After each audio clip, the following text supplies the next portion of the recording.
after Christmas, everybody. Happy holidays. Happy end of 2020. Everything is going to go back to normal on January 1st. Clock hits midnight. The virus is gone. Boom. We're good. I've changed from the Lord Red-Eyed Grinch now to the Blue-Eyed Grinch, and I've discovered the true meaning of Christmas, and I can't wait until everybody else's eyes turn blue as mine have. Talk about a glow up. It's true. Well, everybody, this is a little bit of a different thing this week. We got an episode of Fire Bros we're going to give to you for free. See if you like it. Happy Christmas. Hope you like it. This is your present. From us to you. From our kitchen to your house. And again, I want to say, to wrap this up, this is the last episode of 2020, or at least the last time you'll be hearing our voices on a new episode. I want to say thank you to everybody who has supported us in any fashion, whether that's financially or you just listen to us. This year fucking sucked. Yeah. It was very hard and difficult to deal with. Right. And if I'm going to be honest, there's a lot of times I didn't feel like doing this at all. There's a lot of times I didn't want to record or do a podcast or do anything or get out of bed. Yeah. But you know what? There was moments where I had to tell myself, you know what? Some people do look forward to this. And that's one aspect, I think, especially of the Discord, which if you're not in the Discord, I can't recommend it enough. We've created our own small little microcosm of a community. And that has been a heartening thing for people to be like, especially as the lockdowns have been happening and stuff like that. It's just like sometimes the people on the Discord are the only people that we talk to, and it's it's sad, but it's true. It's I don't just think like it's sad. I think it's nice. It's sad in the way that it's like, life is not normal anymore. You know, and you spend all your time talking to random people on the internet instead of going out and doing stuff like that. But it's good to know that like there's people out there that are interacting, through this weird, silly show that we've done, as a result of it, and that it's like mostly positive. I mean, we don't have any weirdos that are lurking around or anything yet. Not anymore. So, not anymore. Yeah. We got rid of the freaks. You're welcome. But no, really, guys, it really means a lot. Seriously, it gives us something to do at the very least. And something to focus on. I feel like the mental energy of focusing on having a project to do constantly keeps you on track, Right. And it's like, you can't get out and do stand-up. You can't get out and do a whole lot of anything. So it's like, we're just going to fucking double down and keep you guys company because, like I said, if this means something to anyone, I'm doing it. Right, exactly, yeah. We're going to follow up here with an episode of Fire Bros, our spin-off podcast. If you feel like supporting the show on Patreon, get more episodes of this show, patreon.com/thoughtcops. Fire Bros is a spin-off podcast where we like to review different kinds of media and decide whether or not to burn or save it or just shelf it if we're feeling kind of so-so on it. Right. I always pitch it to people as it's the yin to the yang, or whatever the opposite, because Thought Cops is so inherently negative. We talk about things online that are bad that we don't want to talk about. Yeah. These are things that we want to talk about. Like, we want to see a movie and we want to talk about what we saw, what we thought about the movie, what we thought about this TV show. We want to either, rip it to shreds or gush about it, but it's just like, it's a little bit more laid back. It's more conversational. It's not so like news heavy. It's just like, okay, here's what we thought about the newest Star Wars movie. Here's what we thought about, Breaking Bad, or this is what we thought about Better Call Saul, or this is what we thought about some video game that somebody recommended. Yeah, other examples. Other incredible examples. And one of my favorite things to do pre-quarantine, was going to the movies with my friends and standing outside the theater afterwards and talking about the movie loudly so people who haven't seen it yet could be spoiled. No, I try to get my voice down, but I really did enjoy the discussions we would have with our friends, typically at Logan Theater, we'd go to and talk about what we just saw. And this is an episode we recorded with our friend Josh, aka Sleep Science, who is often there with us seeing movies with our group of friends talking about it. So, thanks to Josh for doing this episode with us. He's been on a bunch of the Fire Bros episodes, a good portion of them. And he's also in the Discord. You probably know him there if you're in there. It's a funnily enough just a perfect fit. He is like a very strongly opinionated He's a very strongly opinionated person on a lot of these topics, and it's like that's the type of people you want to have discussions about these types of things with is because it's like, oh, the guy actually cares about. So what did we talk about this month or this episode we put out? So this episode of Fire Bros is Star Wars: The Rise of Skywalker, Better Call Saul Season 5, the movie Tenet, and Feels Good Man. You know what? I didn't like all of those things now that I'm looking back on it, but that's part of the fun. Right, you know? right. So stick around, find out, and see what we thought about that stuff, and enjoy. See you, Space Cop.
Welcome to Fire Bros, the only podcast where, when we feel like it, we talk about certain types of media, and then we decide whether or not to burn it, is the gimmick, or add it to the library of regress. That's right.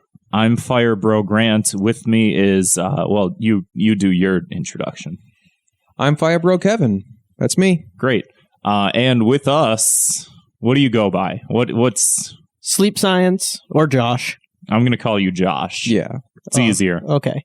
Less syllables. You've been on these before, right? You've been on the Fire Bros. Oh, yeah. This is, I think, because my were you fourth? on Thought Cops, or you were never No. on a Thought Cop? I've never been a Thought Cop or on a Thought Cop Oh, it's too bad. or with a Thought Cop. You've been featured and in our... none of those will ever happen. Sorry to say. You do you one better. You got featured in our video for a great bit. Yeah, that was fun. We just did that a couple nights ago. That Yeah. was Over fun to film. 200 people saw you walk back and forth with a microphone. How does that feel? Pretty great. Pretty Wow. great. I'm blowing up. People are DMing me. They're like, can we get you in our next project? And you don't use Twitter, so you're like, I'll check this in 6 months.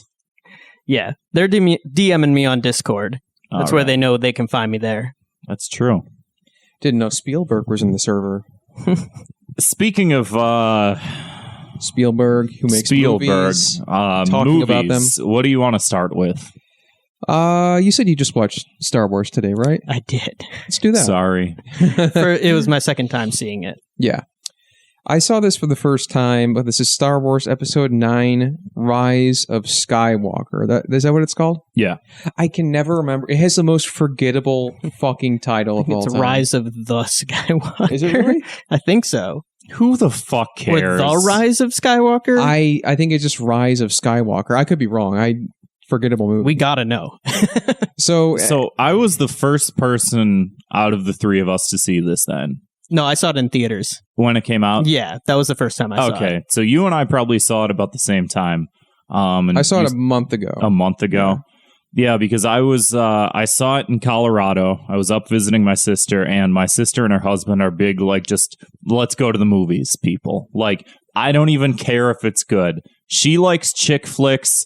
He likes big explosions. Oh! They just watch like the worst shit, and they're like, yeah, let's go see Star Wars. And I was like, can we not see, like, I think Uncut Gems had just come out, and I'm like, can we please see Uncut Gems? I would, They would have loved can't that. Maybe it hadn't come out yet or something. But there was like something else that was in the theater that I was like, can we please see this? I don't want to see Star Wars. And they're like, no, let's see Star Wars.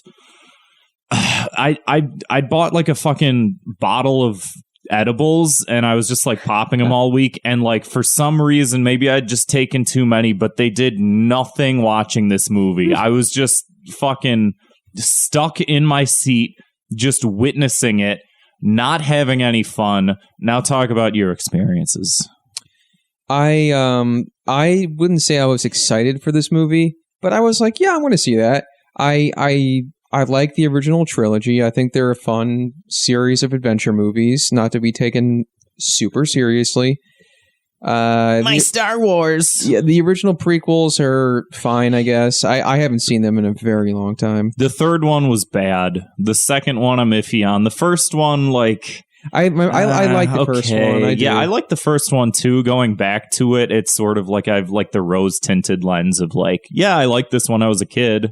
I mean, the people who complain about were like, this is too fucking, it's not serious enough. And it's like, it's Star Wars. Right. It's a kid's movie. Stop bullying the kid that played Anakin, please. Like, I wouldn't even call it a kid's movie. I feel like it's something that transcends age to some extent. It's just a fun space adventure. And I liked The Force Awakens. I'm like, however, my contingency for that was, I'm going to wait because it was so similar to episode 4. I'm like, okay, maybe this is like a soft reboot. Like they're bringing us in. They're going to do some weird shit later on.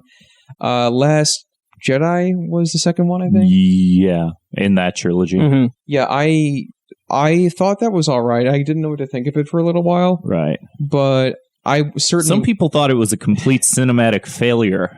And a lot of those people who thought that were like, again, these people who were like, how could they she's supposed to be a Skywalker and there's supposed to be lineage, and it's just like they want the same fucking experience. Right. And like no nuance.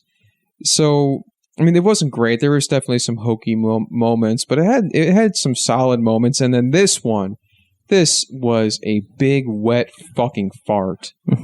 Like, I didn't see it in theaters because I heard so many people say it was bad, like unanimously, and I was surprised at how many, even the hardcore Star Wars fans that I knew, for the most part, were saying like, yeah, it was really disappointing. And I'm like, wow, I mean, if they don't like it, I mean, that doesn't bode well for me. We walked out of the theater, and like the group that was in front of us, this one like older woman was like talking to her family or whatever. She was like, that was awesome. And I was like, no, ma'am, you are fucking idiot. Very mistaken.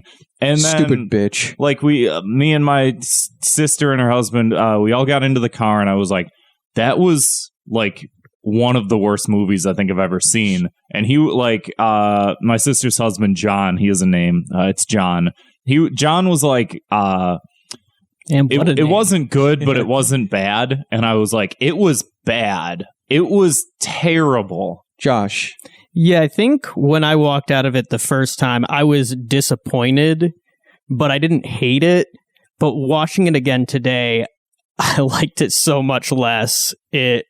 I found myself having a hard time with big stretches of it. Like, I'm not going to go as far to say as I absolutely hate it, but it's definitely my least favorite of either the original trilogy or this trilogy.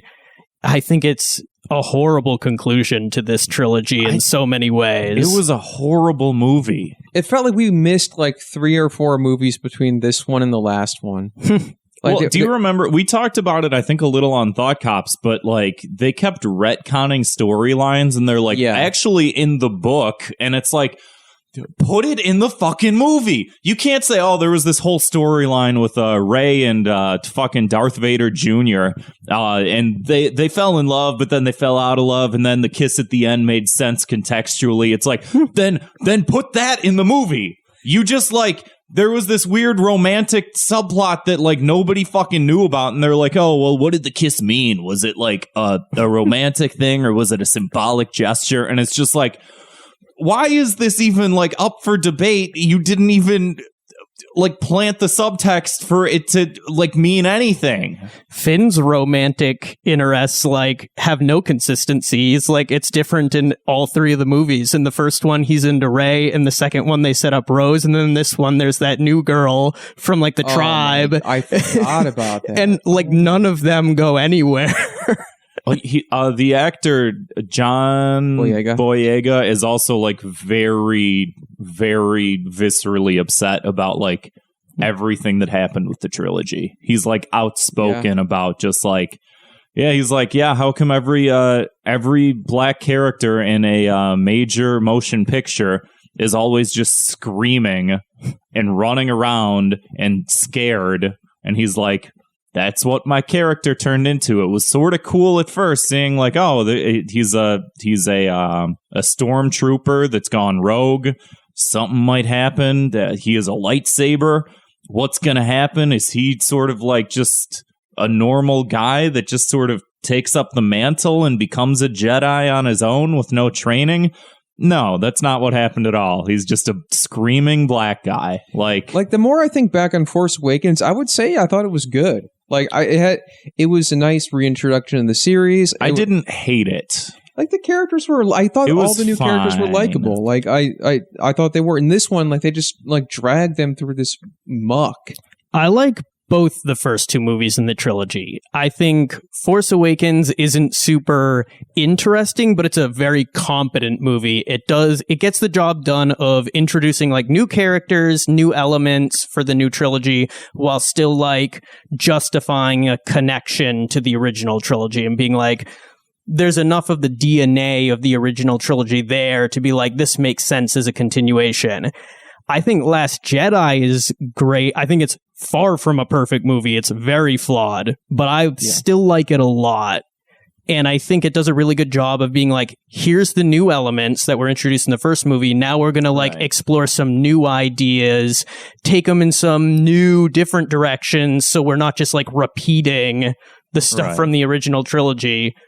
Which like makes sense because The Force Awakens, like Kevin said, was like episode 4. Right. It was episode like beat for beat. It was episode 4. And like I can forgive that because it's like, well, you're doing a new trilogy. But I think the biggest problem I have with this trilogy is there was no continuity. They had no idea what they were doing. If you're going to make a 3-movie trilogy, maybe have some plans written out. Like maybe write your own fucking like Silmarillion or some shit. Like not to the extent that fucking what's his name? George R.R. Martin. No, I'm kidding. What? Lucas, George. No, not George Lucas. The guy who wrote the fucking Lord of the Rings shit. Tolkien. Tolkien, yeah. Like, don't do a whole Silmarillion or whatever the fuck, but like, write out fucking backstory. Do like, this one's this movie, and then this one's this movie, and then this one's this movie. But instead, they're just like, we're gonna do a couple different directors, a couple different writers, like, and then we're gonna start very formulaic, and then we're gonna throw everything off the rails, and then the third movie, we're gonna retcon when we threw everything off the rails. Yeah, like the last movie, ta-da! Last Jedi ended on a cliffhanger. There was like the code breaker, this and that, who never fucking showed up in this movie. All this stuff just never returned, and like Rose was just completely written off. Basically, like it was just so like it was shockingly bad. Just the opening where it's like Palpatine is back, and it's like what?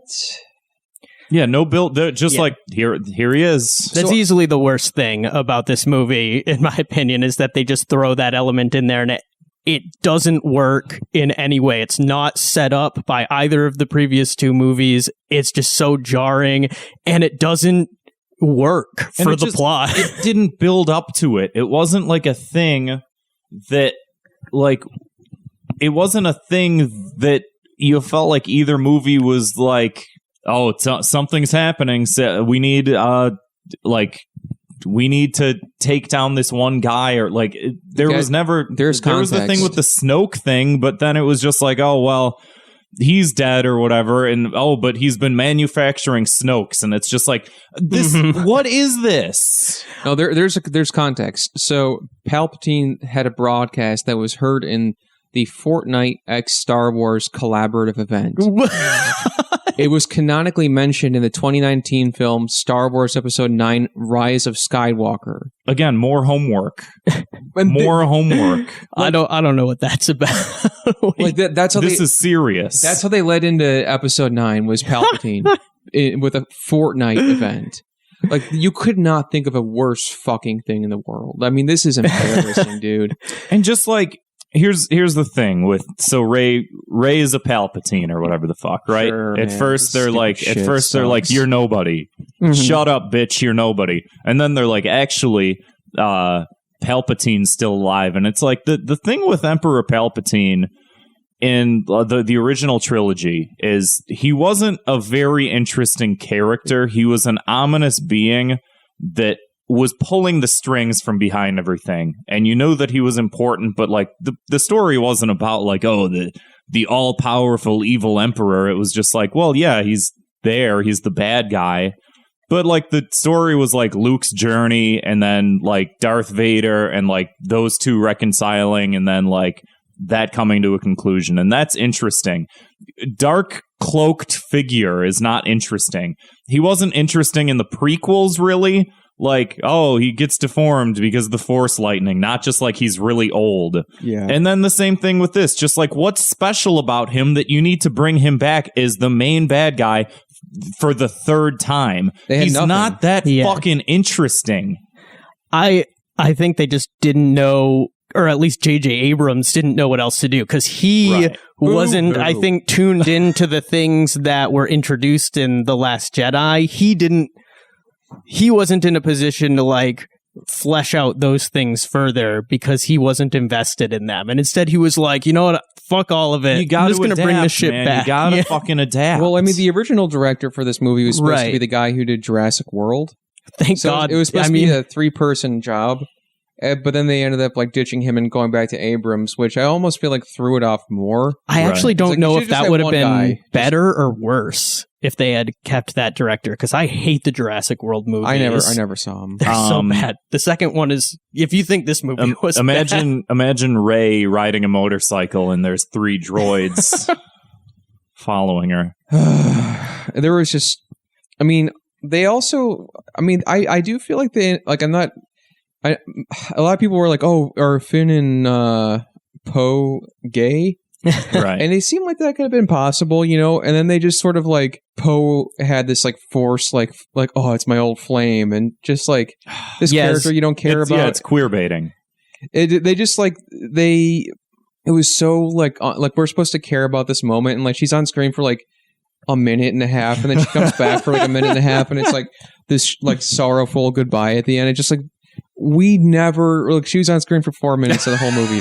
Like, it was embarrassing. Right. Completely embarrassing. It's like Mike from Red Letter Media says, the not gays. You have to, I think that's what he calls it, where it's like you always have to have some kind of love interest for every male character just to quell the idea that they might be gay. Well, and the thing is, like, these movies make so much money overseas, and there's so many countries where, like, if you put a gay character in it, like, I think that was an issue with the Chinese marketing for the fact that they had a black character in a Star Wars movie, is that they wrote out a lot of Finn so that they could, like, sell it to China, because China's not accepting of that. And I also assume that, like, they're not so accepting of gay people. So if they were like, oh, actually they are gay, and it's just like, it makes sense for the story, but you can't like sell to other countries because they're not accepting of it. It's like, well, you just lost $500 billion because of a bad decision or whatever the fuck it like. So that they had their cake and they ate it too, because there's a 2 kiss between women in the background of a scene at the very end, right? Which was cut from the Chinese release. Yeah, a fucking joke.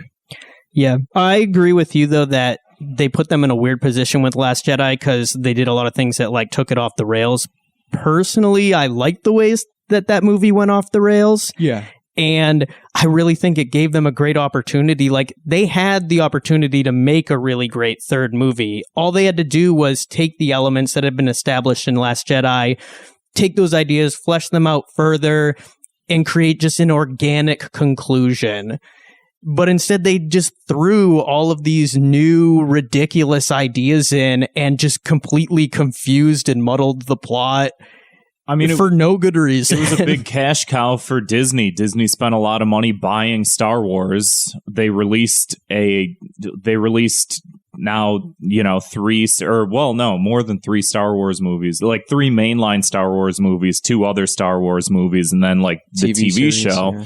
And it's like, so they have a lot riding on it. And I think that when you have so much money that you've invested that you don't want to blow, and like I think that the 3 main ones did pretty well. I don't know if Rogue One did very well. I think the Han Solo movie made its money back, but like I heard it wasn't great. Not great, both critically and financially. Yeah, and so it was like, better than this movie. I think that they're thinking like, hey, if we like tank this franchise, like we're fucked, you know. Like, well, and they're good job. kind of fucked already, even though they sort of did well. Like, they're looking at it from the perspective of like, well, maybe we don't touch like the Skywalker storyline anymore because I think people are kind of sick of it. And I think that they're right in assuming that.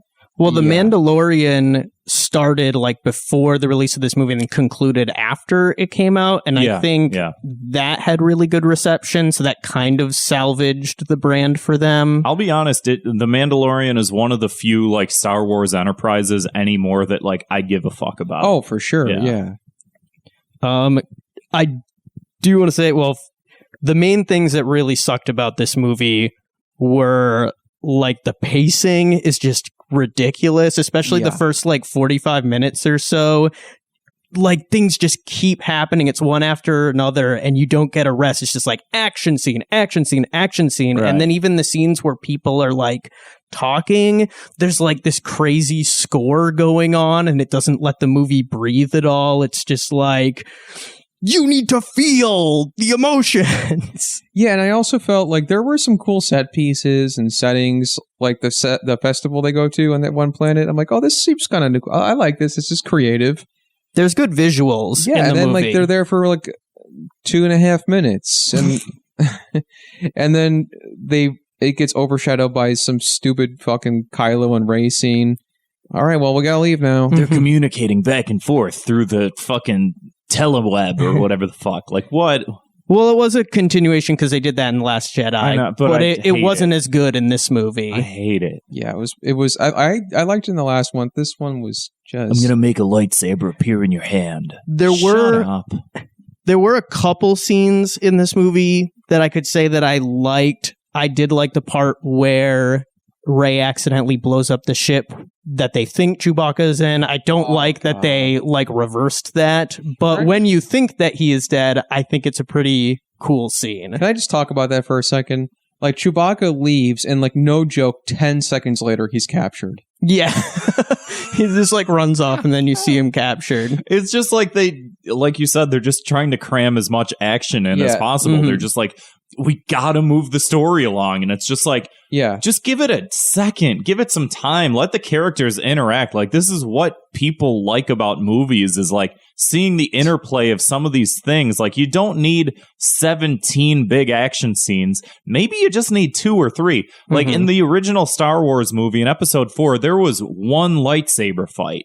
You don't need 12 fucking, like, it doesn't need to happen all the fucking time. Like, give it some fucking room. Yeah, seriously. Let the characters interact. Yeah, the only action scene in this one that I really liked was, I think, the lightsaber duel between Rey and Kylo. Wait, really quick, Josh. It was interesting. Did you really think Chewbacca was dead during that scene?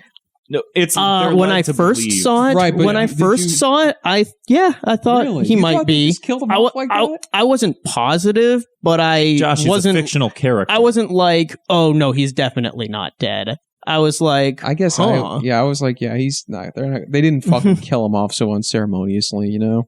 Anyway, the only other big thing I have on this list of things that I like to. And this is in the maybe category, actually, because maybe I did like this about it, but maybe I didn't. Okay. You can actually hear the dialogue. Okay. You can hear when people are saying things. I did like point. That. I didn't know that was a category I had. I like that happens in movies. Yeah. I now know that's something I can't take for granted, which I suppose we'll get to in a bit. Right.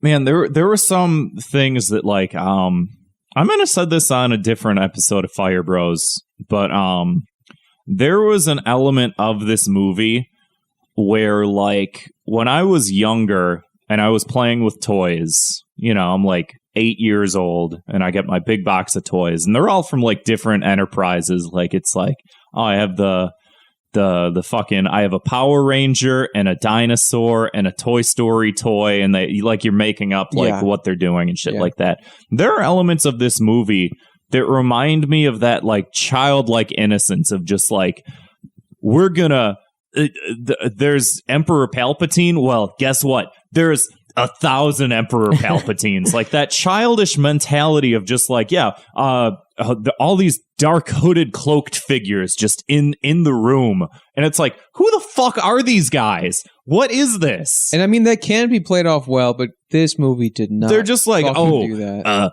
I'm going to release my fleet, and it's just like 1 billion Star Destroyers, and it's just like, what is it? Even is this? Yeah, I will What's say the point of it? And like the whole thing with like, and then she defeats Palpatine, and then just every ship blows up. And it's just like, dude, come on. Like, this is me playing with toys when I'm a child. And also, like, that one of the most embarrassing scenes in the movie was, what's his name? That redheaded guy and the... Oh, Hux? Where he just goes, I'm the traitor. And, like, he just, like, fucking, like, is gone again 2 minutes later. It just was, like... It was, like... There was, like, no context, no build-up, nothing. And it was just like, I don't even know what's happening right now because there's so much happening. Yeah. Or, like, she fights her shadow self for, like... She's got the Darth Maul lightsaber! 2.5 seconds. And it's just, like, again, 1, this is very childish. Like, just, look. And 2, it happens so quickly. And 3, it's like you could make that work. But you didn't. Because there was no purpose of fucking any of it. Like... And her character, the whole movie, all she did... Like 80% of her dialogue was just grunting. Yeah, she was a lot better in the previous 2 movies. Yeah, she was so bad in this movie. Like, really fucking bad. To what you were saying, though, Grant, I probably would have eaten this up as a kid. As a kid, I probably would have fucking loved this. Yeah, I mean, but It's possible. It's possible. I feel like even kids have a nose for this kind of bullshit. Yeah, like, you know? I mean, when episode 2 came out in 2002, how old was I was like 11, 12, something like that. Yeah, same. That was like around the time where like I really liked episode 1. Episode 2 came out and I was like, it's Star Wars, I'm supposed to like it. But Yoda fights! Same. The Yoda fight scene was like my 12-year-old brain or whatever was like, this is kind of dumb. That's like around the time when I was like, I don't think that it's good, you know? By the time episode 2 came out, I think even at that age, I had already started to sour on episode 1, and I wasn't even like clued into like the internet going crazy over anything. Just, I remember I had seen episode 1 probably like a dozen times by then, for sure, yeah. And I was like, you know what? I'm sick of this movie. This movie's dumb. I don't remember. Go ahead, sorry. Oh, I was just going to say, and then I didn't like episode 2.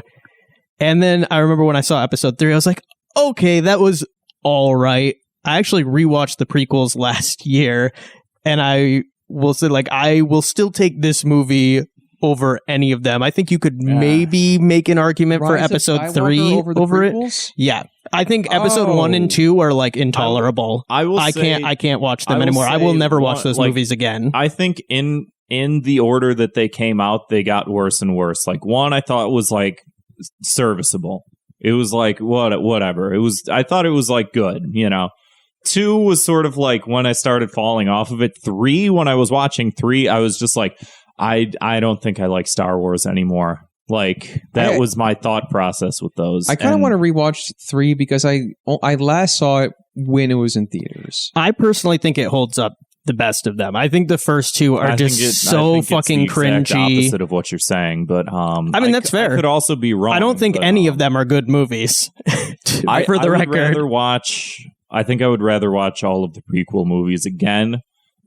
And I think that the biggest thing with the prequel movies is that there was like a trajectory for them. There was like a succinct plot. Like they weren't good in terms of like execution, but like they were a story. It's like the end point is always Darth Vader happens. Like that's the end point of the prequels. With this, it was just like we don't know where we're going with it. We don't know what the fuck's happening. And like I seriously think that this last one, the one that we're talking about, whatever the fuck it's called, The Rise of Skywalker, I think it's like the worst movie in the entire like 9. I would agree. Yeah.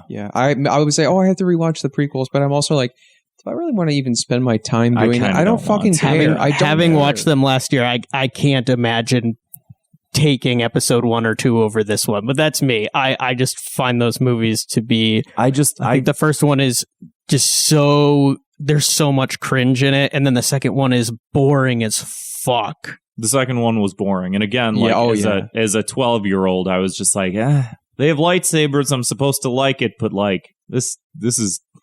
I think acting makes a huge difference for me. Like when there's bad acting, there's nothing that ruins a movie more for me. And the acting in the prequels is just so bad. Don't like and the direction. The direction is also awful. And I'm like, you've seen the Red Letter Media like takedowns behind the scenes stuff. Like I gotta watch those. I really. It's interesting because so much of what they did, like from a behind the scenes standpoint, makes so much sense because it's like, they were in big green screen rooms, like delivering flat lines, not interacting with any of the background, and then they were just like, and then look, it's Coruscant in the background, instead of it being like in the original one, it was like everything was shot on set, and it was like they built the sets, and it was like they were working with Jim Henson, and like they had like real live puppets and shit like that, and everything was just CGI, and it's just like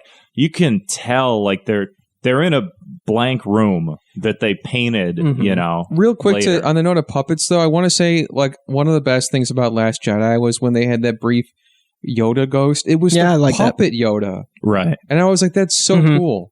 And then.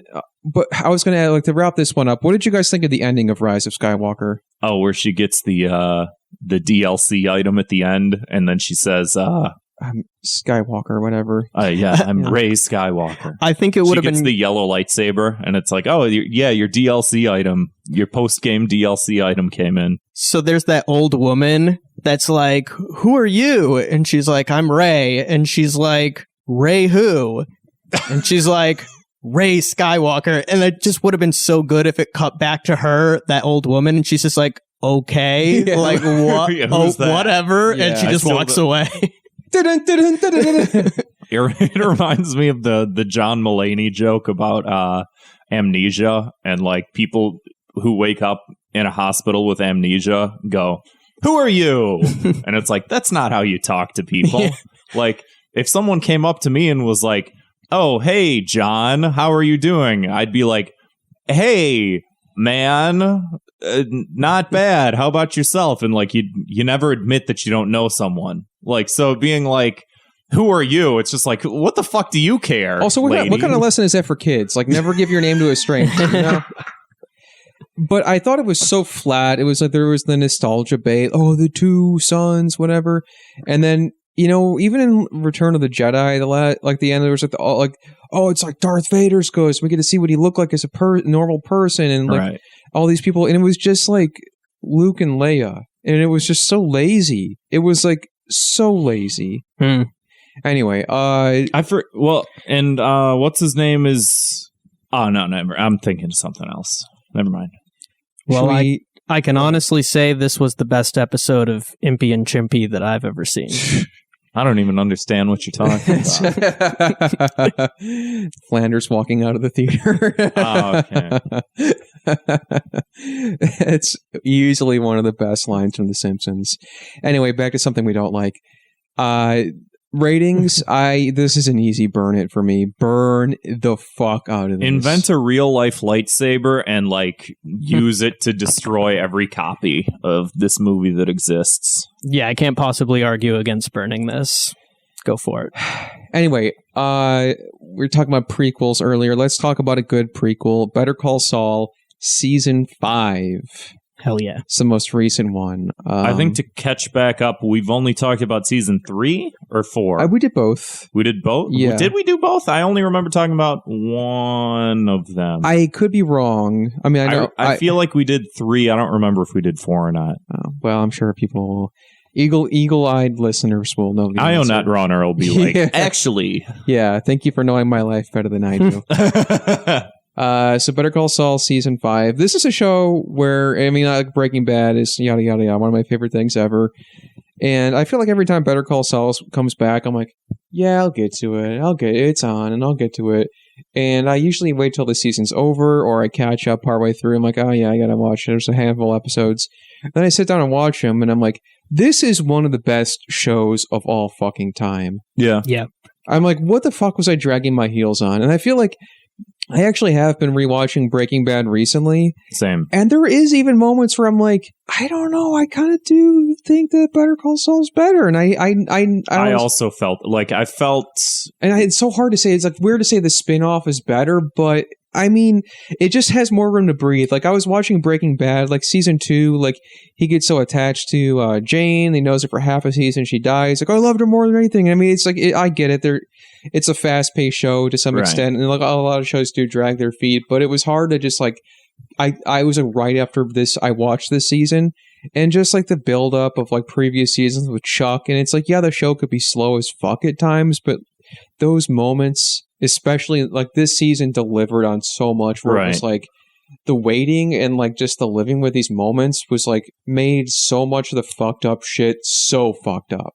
I feel like there's a lot more like just depth to it, because like you said, it's like, yeah, you see Jane's in the show for like 4 episodes, and maybe when the first time I watched it, it's like, oh well, yeah, no, that's devastating, and you watch it the second time and it's just like all these things are happening so much faster. And the thing with Walt is sort of like he's interesting. I think that I watched an interview with Vince Gilligan where he's like, every character has to have a logic. Like all of the side characters, like Walt's wife, Skylar has to have a logic as to, she can't just decide that she's going to go along with what Walt's doing. She has to like find her way there. Every character has to find their way there, except for like Walt can do whatever the fuck he wants, and like there's a certain level of like, yeah, of course he should take the car back to the dealership. And he just like blows it up, like in his own logic. Like it makes sense that like whatever, but like his trajectory was like he was always going to become the bad guy. Like that was from episode 1, is he's going to become the bad guy. But with Saul, it's like, I don't know if he's the bad guy or the good guy, and there's a lot of wiggle room for him to play around. Like we know that he's sneaky, but it's like, what is his overall trajectory? Like we see what happens to him in Breaking Bad, and we see like as the episodes progress, like where his character arc's sort of going. But it's like a lot more interesting to see like what choice is he going to make, because we don't know that he's going to like do the good thing or the bad thing every single time, because that's where his character's going. It's just like he's going to make the decision based on like a bunch of different things, and like what does it take for him to sort of get there, And I would say too, like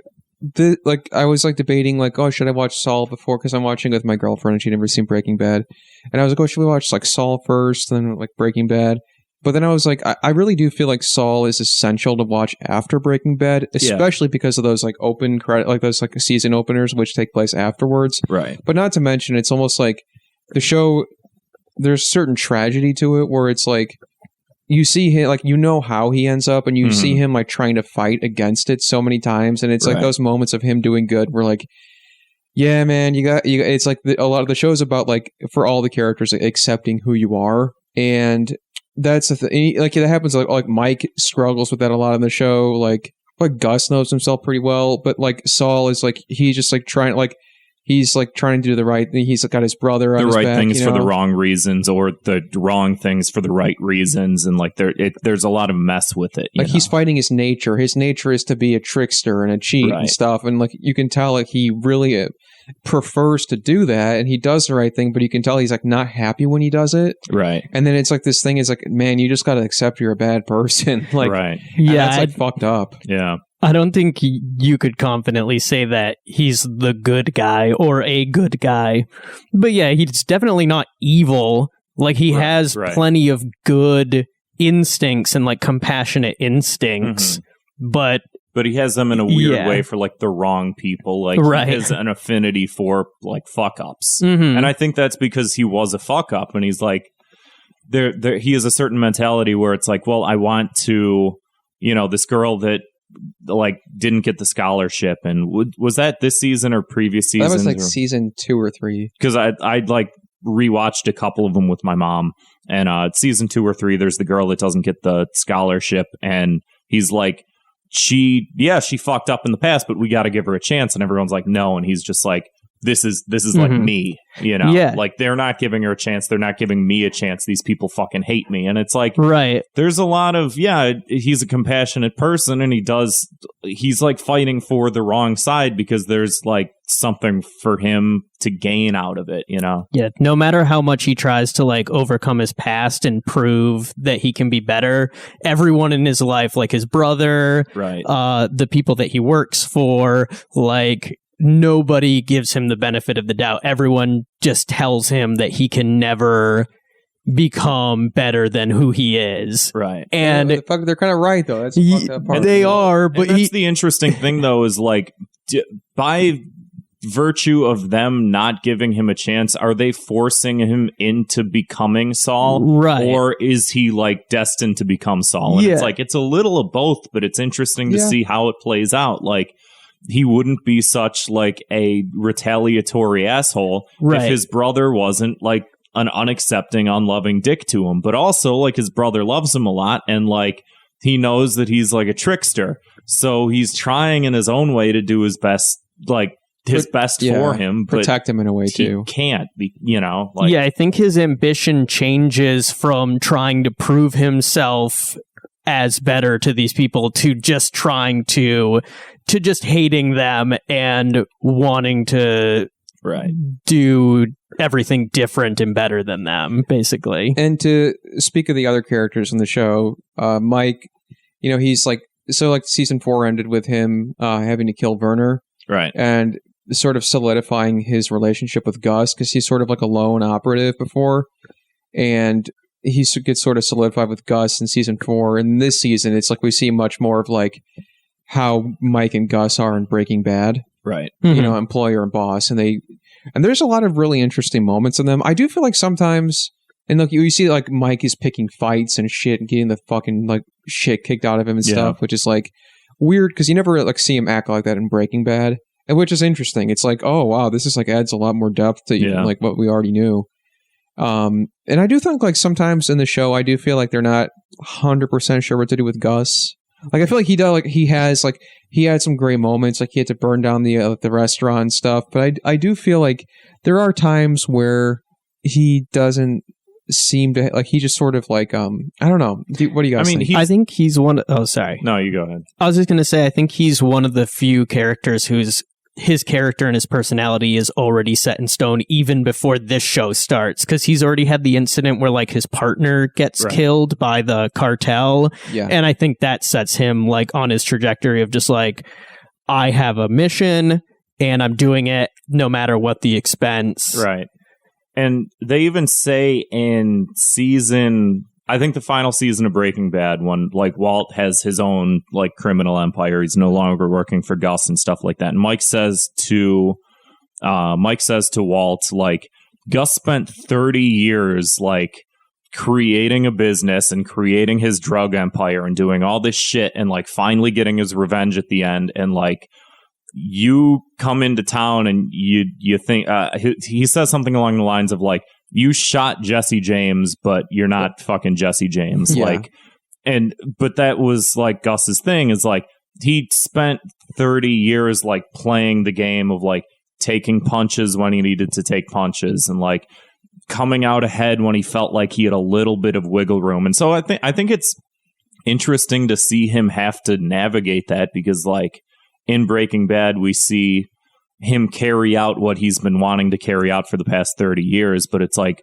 you get to see how he has to get there, and it's like we know he prevails, but it's like, you know, that is true. Certain things like letting the restaurant burn down and stuff like that. That is a good point. Well, we also get to see him in this show like enact his ambitions pretty flawlessly. Like he knows pretty much exactly what he's doing throughout this show, and is really gaining his control in a really calculated fashion. And then Breaking Bad is Walt comes into the equation and throws everything into fucking chaos. True. Right.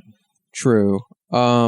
just Kim, destroys everything that's been built up for years. and that also gives Breaking Bad even more weight too. So Kim, before Kim, I want to actually get to Nacho. I think like this was Nacho's strongest season. Underrated character. Yeah, for sure. I think Nacho and Lalo. Oh, both dude, yeah, Lalo's incredible. Both pulled and I really like. But no, I didn't like Lalo at first. Like as a character, I'm just like, oh, another fucking whack. Like you think that he's gonna be another Tuco, like, oh, he's fucking crazy. Oh, he's loco. Oh, but it's like, no, he is, and then sometimes like he has tremendous focus and understanding of like these little things, and like he picks up on things and stuff like that, and it's like terrifying villain. Yeah, that really sort of came to fruition this time around. I think both of those characters were really like this season like blew it out of the water. And to speak of both those characters, like the ending, like dude, the last couple episodes of this show were incredible. Yeah. Mm-hmm. I mean, honestly, God, there's so many good ones, but just real quick to talk about the last episode when they go down to the compound in Mexico, right.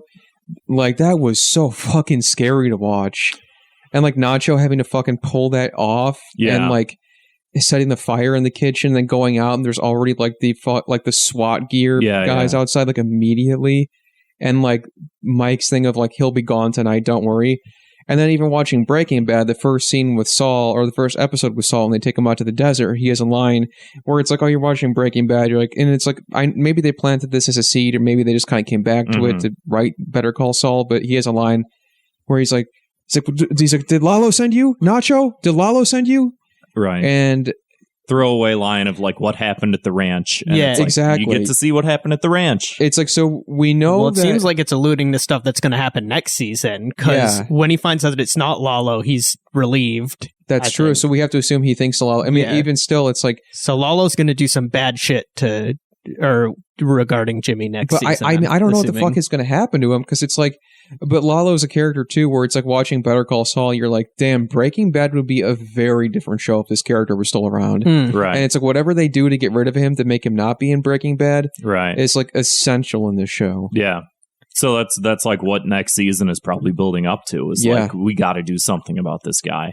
Like I said, like Nacho has been great. Like his one of the best written things in the entire show is like Nacho and his father. And like when like he comes to his house and he's like sees like, oh, this is really nice. Like, yeah, he's like kind of like proud of it, but it's like his dad's kind of like knows what's up. Yeah. And he just is this innocent guy, and like they're using like he kind of knows he's being used as a chess piece, and like his son's like poor lifestyle choices, and it's actually pretty heartbreaking. And he's like, please just like leave my dad alone. And you're like, yeah, we'll see. Yeah, he spends this whole season trying to get out, and he's like trying to get Mike to help him, and Mike like won't, because Mike is not going to cross Gus, and because Gus is like no. And it just sucks because sorry. No, there's actually a great line with that where like I think we're thinking the same line. Gus mentions like we have to keep him on his toes or something, and Mike tells him like fear is not a good motivator. Right. And that's what Gus says to, I think, Walt in Breaking Bad. Yeah. It's like one of his most iconic lines, like fear is never a good motivator. And it's like, oh, Mike told him that. Right. You know? So something happens to like flip that switch again, something happens where he learned something, and then come Breaking Bad, like he's changed his opinion about this or whatever. So I also want to say like one of the best scenes in the entire show was in this season for me. It was I think episode 2 and episode 3 where he gets like Saul gets pulled into the car, and he's like has that pistachio ice cream cone, and he drops it. And it's like, oh, that's a funny little gag. And the next episode is like, it's so like on the nose and corny, and like, oh, it's the ice cream cone he dropped, and it's like they know it's on the nose and corny. The ants crawling on it, and then they just build it up so much. We just see all these like this little ant. It's like this long scene, this ant, and all the ants crawling out. And like at the end of the episode, we come back to it, and there's like an uncomfortably large swarm of ants on the ice cream cone in the middle of the city street or city sidewalk. That reminds me so much of like a lot of the avant-garde shots in Breaking Bad, like season 2, where they're showing all those shots of the scene with like the bear in the pool, and like all the outcome of like the plane crash, right. But it's like completely out of context and shot in this really weird, like surreal way. Yeah, and yeah, well, yeah. And speaking of like being shot. I would say too, because like I said, I went to Breaking Bad after the season, rewatching it, and like even like the early stages of Breaking Bad, it's like, damn, like Saul looks really fucking good. Like it was a little jarring. Not to say like Breaking Bad ever looked bad cinematically, but going from like they really took all their worth and like education and like experience from Breaking Bad and like used every bit of that into every fucking shot of Saul. And so it was like, it's definitely like when you get to season 5 of Saul, like they're really working at their fucking peak cinematically. Well, and like, you know, because it's hard not to compare the two. Like there's moments of tension that build up throughout where it's like, there were times in Breaking Bad where Gus is like, I'll kill you and your family, or, you know, I'll kill your family, I'll kill your baby, blah, blah, blah. And you're just like, oh, that's tense. But it never gets to like Breaking Bad Better Call Saul seems to like take some of those moments and just like slam on the accelerator. Like, I think the Ozymandias level episode, whatever, same thing. TV shows are basically video games. Ozymandias, that's the one where he kills Gus, right? Or the one before it? Where no, Ozymandias is when that's like Hank the third dies. to last episode Third where to last. Yeah, when where Hank he dies. like where everything goes to shit. You're thinking of Face Off with Face Off, yeah. For some reason, because the they're end always, of season 4. Yeah. But like there's some scenes where it's just like, oh, there's all this tension, like Walt has to save his family and blah blah blah, so he has to intricately do this and make sure that they're under, you know, the police's watch and stuff like that, and like he has to kill Gus, and like he fails, and then like it's tense, and then like, you know, it really comes down to the wire. And like I think we talked about when we were talking about, I think season 3 of Better Call Saul, like the scene with the fucking heart medication where like he practices throwing that heart medication into a pocket and just back and forth, and you're just like, on the face, on the surface, this is a very boring scene, just a man walking back and forth throwing a bottle. But like when he's in that restaurant and he makes that switch, like more tense than I think anything that happened in Breaking Bad.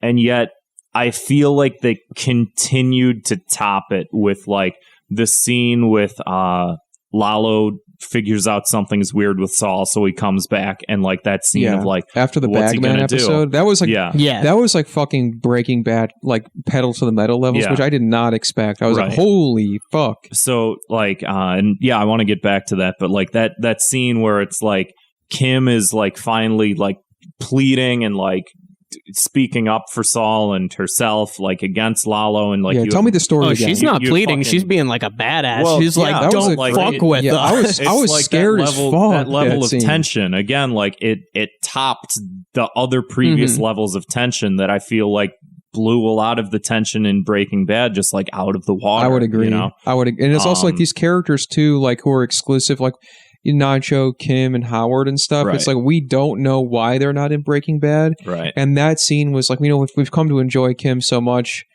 and then just that scene where it's like, fuck this, like when Mike is like calling him, he's like, answer the fucking phone, you know? And then he's outside like pointing a fucking gun at Lalo, and it's just like, what happens here? And again, like I think any other subpar TV show just like shootout, like, but they strung it along long enough so that it's like, we're going to let the tension play out. Like, we're going to make you sit with this uncomfortable feeling, and it's going to resolve, but it's not going to resolve in like a big explosion. It's just going to sort of like just take care of itself. And then it's like, oh, well, the next episode, oh, he's obviously going to die in this one. And then he doesn't. And like the fucking way he eludes them was like, he takes on like 10 guys with assault rifles, and like he just is like crawling through that hole like a rat. Right. That was just like, oh my god. It was very good. He did. And then when he like he sneaks out and crawls back in, and like he leads him to the hole again, and he goes back in, and he just like puts his head in the hole and just like shoots sideways to fucking kill everyone in there. It's like,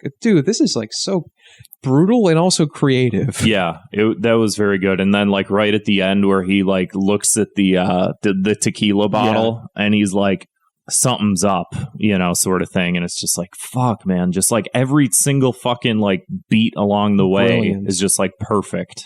And I guess like to speak of Kim, you know, her character, I feel like the ending has me very concerned because it's like she's like, oh, I like being bad, and it's like you can tell that she's like just trying to be cool. She's like an addict. She's my favorite character from either show. I think Really? easily. Damn. Yeah. This season, Josh has got a little crush on her. this season cemented it for me because, like, I already loved her, but like they really take her to a place that's really crazy where you think you have her figured out, where you're like, okay, she's like, because like halfway through this season, there's that part where you almost think she's like gonna break up with Jimmy. Real quick, I gotta use the bathroom like really bad. I don't mean to interrupt you, but So go ahead and put proof on. sorry to interrupt you mid-thought. I was like, No worries. fuck, dude. I gotta go. Hey, you gotta go. You gotta go. Saying Kim. Yeah, so I was saying, so like for the very first part of this season and all of last season, really, they're doing this thing where Kim enjoys doing like some of the like scammy stuff with Jimmy. They've been sort of building it up. I think the first major scene that we saw was them like ripping the guy off at I think all the way back in season 2. Yeah. With the bottle of tequila. Fun fact was the same brand of tequila that Gus. Yeah, and then I season think 4. for a while she's like, oh, I'm not doing that anymore. And then like in season 4, she like starts doing it with him again. But she's like an addict. She like there's like a weird sexual tension with it, and then there's like a weird like there's something going on in her head where it like drives her to a certain degree. Oh yeah, there are like multiple like sex scenes that happen like right after they pull off like a scam. It's like clearly a turn on, but they try to make it seem like anytime it gets too far, she is like, no, this is like too much. You're taking it too far. Right. And it seems like what they're building to is either because Jimmy keeps getting in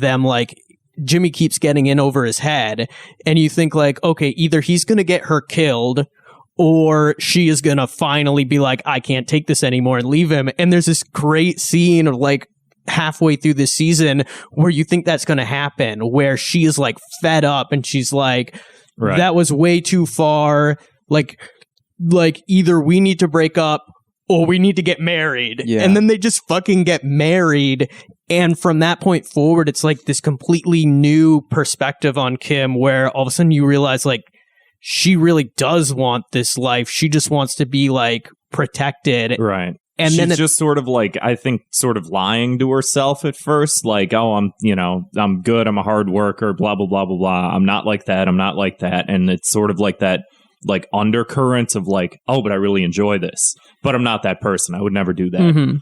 But I love doing this, but I could never be the person that abuses that power. But like, what are we going to do next to abuse our power? I think a part of that also comes from they had a brief flashback of her childhood where like she's getting picked up from school by like an alcoholic mom, which is like, she's like a goody two shoes kid and sort of like a retaliation to that. Also, fun fact, if you noticed on the license plate in that, because it's like these shows train you to look for everything, her license plate is Nebraska, right? Which is where Saul ends up at the Cinnabon. So I almost wonder, like, and this is like wishful thinking because we don't know like where the show's gonna go, but like I almost wonder if like they have some sort of falling out and then like the end he's in Nebraska. And like maybe Kim like went back to Nebraska to like live with her mom or some shit like that, and then like they run into each other. Like I have no idea if that'll happen. That's my best guess. I feel like that's sort of building up. Like they are referencing it somewhat, so it's like that they could be telegraphing it, or it could just like she could get her head blown off. I have no idea. I also want to say too, well, like real quick, I really enjoyed her with that property with the old guy. Yeah, how she handled that. That was really entertaining to watch. And the character that I'm most curious about in the whole show, though, is Howard. His alliances have always been very unclear. You know, just he's really on no one's side, but he's always like, he just so like weird. Like, Jimmy, I wanted to offer you this, job. He's very like lawyery. Like, he's like Saul is like a guy who happens to be a lawyer. Howard feels like a lawyer. Like, there's something a little bit like weird off about him where it's like that's kind of he offers Jimmy the job, And then that's when like he starts like doing these pranks on him, like inviting the prostitutes to his business meeting, which are hilarious. Or like the bowling ball. He's so hateable for most of the show. This season, I almost like felt bad for him. Yeah. Right, And it gets to that point where he confronts Kim and tells him everything that Jimmy has done, and she laughs at him, and it's brutal. It's so brutal. So the way he says it too is like, and I have to imagine that the bowling ball that could have hurt someone crushed my car. Right. And it was just so happened to be after prostitute showed up to my business meeting after I offered Jimmy a job. So and you pointed out when we were talking about it off mic, as sometimes we have normal conversations about things that aren't recorded and put out as content. But about how like the end of season 4, Jimmy does like he goes, "Oh, I'm going to be practicing under a different name," and Kim's like, "What?" And he does finger guns. And at the end of season 5, Kim's like, let's completely destroy this guy's career and reputation and make him like want to kill himself. And then she does finger guns, but it's like, I didn't even make that connection. That's so good. This might be the thing that where it goes too far. Like that. Yeah, it's not like fun and ominous and like, ooh, he's gonna be Saul now. Hooray! Name of the show. It's like something's gonna happen. Go ahead. Sorry. I was going to say, I almost wonder if like Kim's ambitions are going to overtake like Jimmy's, and she's going to end up doing something like, I almost think that they won't kill her, but I wonder if maybe she'll like go to prison or something. Like she'll end up doing something bad enough and not like smart enough that prison actually she gets taken down. Good, because we don't like Breaking Bad. Saul is like a single guy. Like he's hitting on his like, I don't think he'd be hitting on his who did he hit on? In Breaking Bad, he hits on the secretary. Yeah, it's the one thing that like makes the least sense of everything that happens in Breaking Bad with this show. Right. There's just like a weird scene in like season 2. Yeah, episode where he 1 like, or whatever the fuck. Where he makes like a sexually inappropriate comment towards secretary, Francisca. Yeah. Francisca? I forget her name. Right. So it's sort of like, well, I don't think he'd be making those jokes if she was in the picture. That doesn't seem like a Saul thing to do, like within this context of how we understand the character. He also like doesn't seem like he's like troubled that she died, though, you know? Right, exactly. Which is why I think like prison kind of feels like it makes sense, and maybe they like after he is managing this Cinnabon and maybe she gets out of prison or something like that, like maybe they do meet up, and that's like that's what keeps making me think like, yeah, he's not morose about the fact that like, oh, my fucking wife died. Like he's not like that at all in Breaking Bad. Maybe he was visiting her in prison all through Breaking Bad. I was just gonna say that. I feel like I did see a YouTube video that mentioned like it'd be cool if they did like a Back to the Future 2 kind of thing where it's like they were kind of like filming scenes in front of the scenes from the first movie. Right. Like, they could like the last season could have instances of like stuff happening throughout Breaking Bad, like a montage, and like we see him like maybe talking to Kim in the middle of it and coming back. If that's what happens. I mean, these are my best guesses, but it like there's certain things where it's like, well, this can't happen. This can't happen. Like, I mean, it's clearer now than it was like last season or whatever, which is exciting. Right. I also feel like, do you guys think Howard is going to die? I feel like that's going to happen. And I have this possible. I have a weird prediction, like everything's going to coincide, and like somehow, and like this is probably way off base, but somehow like Lalo and Howard will interact or something. I mean, like, I feel like a bizarre, like that just feels bizarre enough to happen in some tragic turn of events. I feel like some people have to die next season. Like I can't imagine Nacho surviving as much as I want him to. I have to assume he's toast. I'll be honest. I just like, I don't know. Like there's a lot of guesswork, and I think with with what I'm saying, like in regards to like what happens post some of this stuff, like I feel like it's easier ruling out things that just like can't possibly happen than it is like guessing what could happen, because I feel like anything could happen. Like I know like things that won't, but I like what will happen. Like I have no idea, you know. Like Howard had like, he's so prim and proper, like he has to be like, there has to be some part where he gets like dragged into this like underbelly that Kim and Yeah. or Saul and now That'd be Kim are interesting part to of. see, Like, yeah. because Maybe Kim wasn't until this season either. And now she's like interacting with Lalo and stuff. Right. he might try to take both of them down because now that like Kim has like humiliated him, now he might hate both of them. Well, and and when they're he trying sees to that they're take him working down, together, so, yeah, yeah. exactly. Ooh, exciting, man. It's a bummer that it's delayed because of COVID. Yeah, I don't know if I'm willing to go as far as you guys in saying that I like it more than Breaking Bad, but I completely understand that. It's It's I a would very say- fair opinion. I would maybe say that I would like them the same. I think I like Better Call Saul a little bit better. I would say like a couple inches more. I but, do think the next season could, yeah, I mean, change but my I opinion. feel like that's not. I feel like maybe this is me putting too much fucking pressure on something that hasn't been created yet. But like, I feel like it's culminating to a head of like, I do think that they did a good job of like wrapping up Breaking Bad. I don't see it being like Game of Thrones, final season of Game of Thrones. No. Like, I don't. At the very least, it'll just be like, well, that happened the way that we thought it was going to happen. Like, and it's like I do. I don't see it being like something that like permanently damages everyone's opinion of the show. I have don't too see much that trust in possibly. Vince Gilligan and the same. rest of the crew.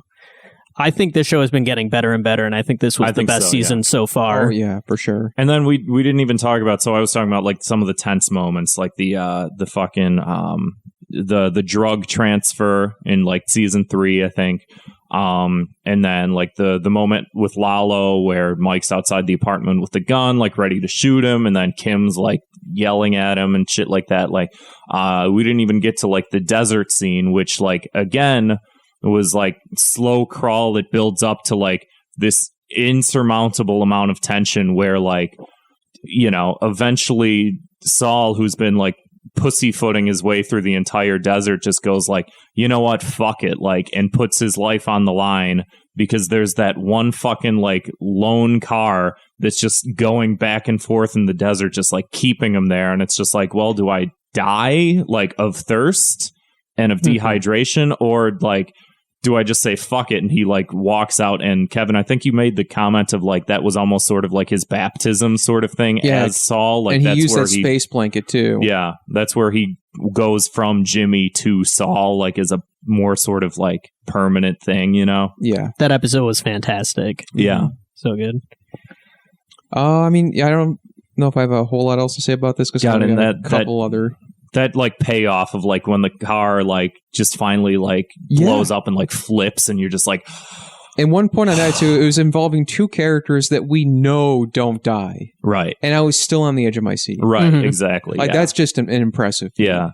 Sorry, continue. I just was going to say I probably should wrap it up to get to the other two things. Yeah, because I can talk about this for forever. Same, and what I would say, I mean, this is a top shelf library. Yeah, I agree. This is like one of my favorite shows, and we'll see how next season plays out. But I mean, sooner than later, I hope. Fuck. I just gotta say, like, one of the worst things about COVID. Josh. Oh yeah, no shelf. You can absolutely.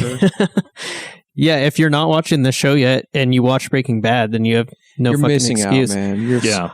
To what you're like, you were saying earlier, you were thinking about watching. Like, what if you watched Better Call Saul first? And I do like want someone to do that so I can hear their experience, just as like an experiment. Like I want to know. Well, once it's over, I want to know someone's experience of like watching it all the way through and then watching Breaking Bad for the first time.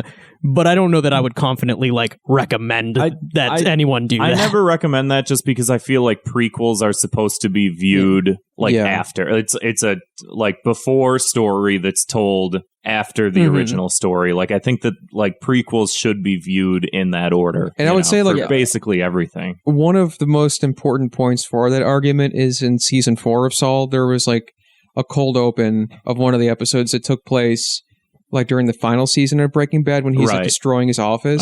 Yeah. Oh. And it was like that would make no sense if you didn't watch Breaking Bad. It's even the black and white segments is like maybe you don't. It's like it takes place after Breaking Bad and because of Breaking Bad, but then again, like there's specific stuff like that. Like, and I think there's gonna be more of that too. Well, it'd be interesting if you like did like a chronological cut where like there is a timeline on YouTube I saw. It's like a Breaking Bad, El Camino, Better Call Saul. Like I gotta do homework. This is a bit of homework I wouldn't. But if you edited out like the the flash forward stuff, and then maybe like gave people some more context for Gus, like show them those scenes of like the scene of his partner dying, like make that be the first thing that you watch. It'd be weird, it'd be awkward, such a tremendous like undertaking. Yeah, and like that also just sort of like plays into the show, you know, Right. like the overall tone and everything like that. Totally. But like this, like I hate to use the term, but the cinematic universe, whatever you want to call it, because like it's like Gilliganiverse. Yeah, the Gilligan verse. Well, to be fair, he also worked on X-Files, so that would we don't want to have that. They all tie in. You know, someone made a chronological cut edit of Lost, which is really insane. It doesn't make any sense if you try to watch it that way. That's the thing. It's like, it's not made that way. You know? Well, the characters travel in time as well. So if you were watching it like chronologically, you're watching things that are happening to the characters after what's happened to them later. Someone did something like that where they like abridged the prequel movies, the Star Wars prequel movies, and they just turned it into one movie or something like that. And I kind of remember someone being like, actually, it's kind of better than all three. And I'd be willing to believe that, but I don't care enough to test it. Yeah, I've heard there are some good edits of the prequels. Yeah, and I was going to say, though, like, I feel like this New Mexico-verse, whatever you want to call it, just like Better Call Saul, Breaking Bad, El Camino. I mean, even not counting El Camino, I would say like my favorite show is like Better Call Saul / Breaking Bad. And then like I think El Camino ties into that universe, and just that universe of like these three properties in a way, and potentially more. Who knows? I mean, I don't want them to go too far with it, right? But you don't want to wear out the welcome. But like the big concern with Better Call Saul was like, do we really need a Breaking Bad spinoff? And it's like unanimously like, this is arguable. Everybody that when I see people compare the two, I see a lot of people that are like, I like Better Call Saul better, and like I think that's a testament to the fact that like even if it's not better or whatever, it's just like by virtue of people thinking that, it's like, well, it has at the very least it hasn't ruined the franchise, you know? Yeah, I think it's enhanced it. Yeah, I 100% agree. Moving on, you mentioned doing homework. Speaking of chronology. Yes, speaking of several things you probably mentioned. Speaking of bad movies. Well, this is probably going to ruffle some feathers. Tenet. So let's just talk about our experience real quick, because so the three of us went to Music Box Theater in Chicago to see this. Hashtag brave. The Music Box Theater. There were like 20 people in the theater. It's like one of my favorite places in the entire city of Chicago. I love Music Box Theater. I've seen I have many, many great memories from being there. Going to screenings of The Room, Twin Peaks. First time you ever did the popcorn trick? Oh yeah. Which was actually last Saturday when we saw it. Anyway. I'd never seen that one before. Caught me off guard. Yeah, I was kind of like, dude, come on. Well, you're gay now, Josh. So how does it feel? The same. All right. So it was. What did you guys think about being in a movie theater again? I actually thought it was a pretty painless experience, but I think that probably comes down to the theater. I don't know how other theaters would be, and I wouldn't recommend anyone go. Like, I'm not going to suggest that anyone go to the theater, especially not for this movie. It's not quite there. I feel like it was like it's not quite there to like pack it, but like it was the same thing with like being on an airplane for me, which is like, well, it's like every other row, and like there's very few people, and like no center seats, and like sort of spread yourselves out and wear a mask, and it's like. I was fine, It felt good to me. I was happy to be back in the theater again. I was to some extent, but there was a part of me where it's like, I am so ready for this pandemic to be over. Yeah. And it was like, oh, the movie theater, normal. And it was like, you got to wear your mask. Everything's super limited. Right. Oh, you can't buy this. You can't buy that. Everything's like gated off. And it was just kind of like, it was actually like kind of depressing to me. Yeah. Just because it was like a glimpse into like, oh, wait, are things just going to be like this when we go back? I don't like that. Yeah. I guess I'd kind of accepted that was going to be the case beforehand and kind of braced myself for it. Yeah, I did too. I was able but to... there's something about being there, where it's like, I don't there's something about like, all of the summer festivals and shit like that. And like, as I was biking down here, I heard like live music that was happening at some restaurant, probably outdoors. And it's just like, man, if I was biking here last summer, I would hear 5 of that, you know? And there's a certain level where it's like, yeah, or like just the ability to go into any theater or any store and like not have to worry about like the amount of people that are in it or like the spacing or anything like that. Or the fire escapes or anything like that. Yeah, there is a level where it's like, this, like, I do miss, like, just the experience of, like, going to things and being around people and, like, this collective human experience that we all used to have that now is just turned down to, like, you and 2 friends. Yeah. And I was going to say, like, it's, like, I mean, a few months ago, we didn't even have this. So it's like, I'm like, hey, it's a step in the right direction. But it was, like... It's like not fucking normal life again. And I was hoping it was going to have this like profound impact on me. Like, and like I said, I don't know. I just had so much like, I was just like, I'm going to a movie theater this weekend. For the first time in like 7 months. Yeah. It's like, I'm going to see a movie that wasn't Sonic the Hedgehog. So in case if I die, that won't be on my gravestone. We saw in theaters. Oh my God. Well, Uncut Gems came out after Sonic, right? Or did it before? Yeah, I feel like I saw it after. It came out last year, and Sonic was like March. Sonic was like February. February. It was Valentine's Day. That's right. I saw Uncut Gems, I think, a little bit later. Yeah, I believe so. Okay. I might have seen Sonic and then Uncut Gems like a week later. Yeah, because I think it was because. Wait, no. I don't remember. No, I actually know why, because we recorded the Fire Bros with Witten, which is in January. Right. And we did Uncut Gems. And then Sonic came out on Valentine's Day, the next month. Yeah, and we recorded that episode together. Yeah. Okay. Shit. Yeah, you're right. Well, at least we avoided that being on our tombstones. Yeah. Anyway. Speaking of tombstones. Yes. I don't know. I just shrugged visibly. Yeah. Tenet. So this movie had a very strong opening. I'm like, ooh, this is cool. Honestly, I hated the opening. I hated so much.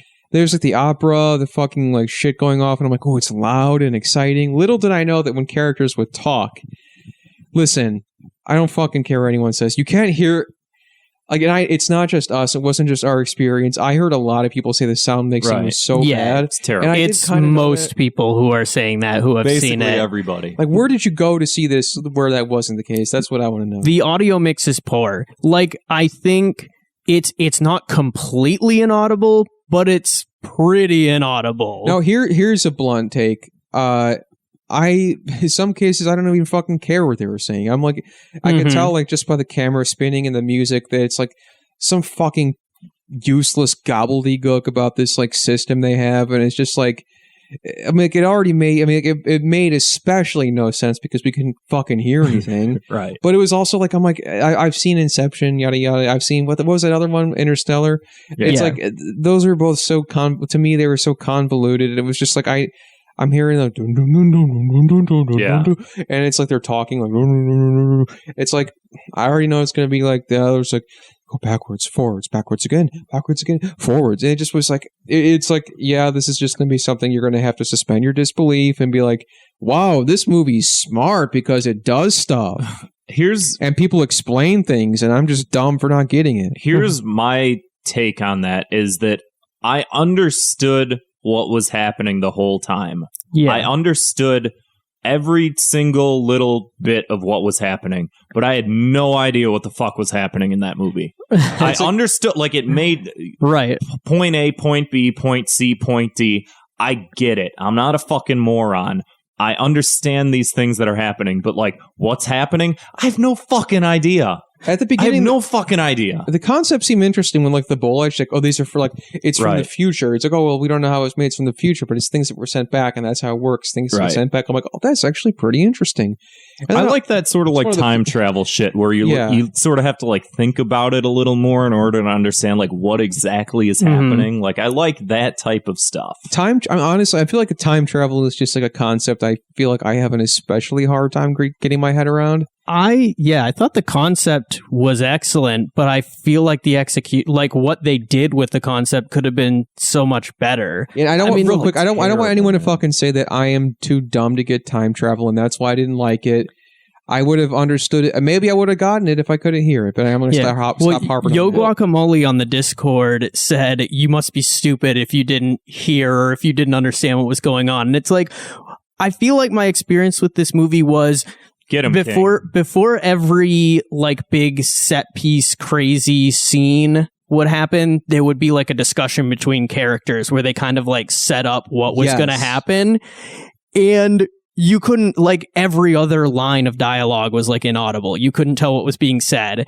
And you'd be like, what the fuck is going to happen? I have no idea what's going on. And then you would get into the scene and it would like kind of set itself up and you would get to a point where you're like, okay, I basically understand what's going on. Exactly. But that doesn't excuse the fact that you can't hear half the fucking dialogue. Like I feel like the one really good thing about this movie is that the acting was pretty good, and I wanted to hear what the actors were saying because I feel like their deliveries were probably pretty good, but just the mix of the audio. I feel like Christopher Nolan wanted to like have this like very like realistic feeling where it's like, oh, well, like the ocean breeze has to be right up front because that's what it would be like in real life. And it's but like, also if that was real life, you wouldn't be speaking to each other in this like sort of like Shakespeare thing. You would be like yelling at the fucking ocean. Exactly. Hey, can you hand me the glass that's over there? Like this is how you talk when you're on a boat. Is loudly because the wind's fucking loud. Yeah, it seemed like time when the characters were like whispering, and it's like, how can you even hear each other in this situation? You're, like, right up in each other's face, in which case, like, you would hear, right? But I will say, to Kevin's point, because you said, oh, I'm not, like, don't say that I'm not smart enough to understand the time. I'm very smart, and I understood all of the time travel stuff. And even, like, when we walked out of the theater, and I was like, some of the stuff, like, just felt telegraphed. Like I saw it from a mile away. There were certain things where he's driving down the highway and he looks at the car and like the car just like turns around, reverses, like uncrashes and goes backwards. But he looks at it in a certain way. And like before he started going backwards, I was like, that's him in the car. Right. Or like when he's fighting the guy in the helmet and he can't see who's in the helmet. I'm like, that's him in the helmet. Like I didn't catch on to that, but I picked up on that. Like as soon as I knew that it was going in the direction of like he's going to start going back in time, I'm like, oh, he's just doing all of this himself to himself. I guess and it's like I don't know. It's just something about like Christopher Nolan's recent movies where they just like. And I didn't see Dunkirk. It feels Dunkirk like is excellent, and nothing like any of these movies. For how smart but like he is. it's just like they're so kind of like Inception, Interstellar, and this movie were the same thing. It was just like I just was like, this is so messy. It's just like I just don't like them, and they're so like inhuman. They're very inhuman movies. Like there's like no emotion. Yeah, like no characters ever fucking emote. Right, and when they do, it's just like. So barely anything. Yeah. It's been a long time since I saw Inception, but my memory of it, and I really like Inception, my memory of it is that it's similar to this movie, but it like presents itself in a much more clear and like logical way. And the stuff that like ends up getting revealed towards the end is actually interesting and kind of actually informs like the drama of the movie in a way that is emotionally interesting.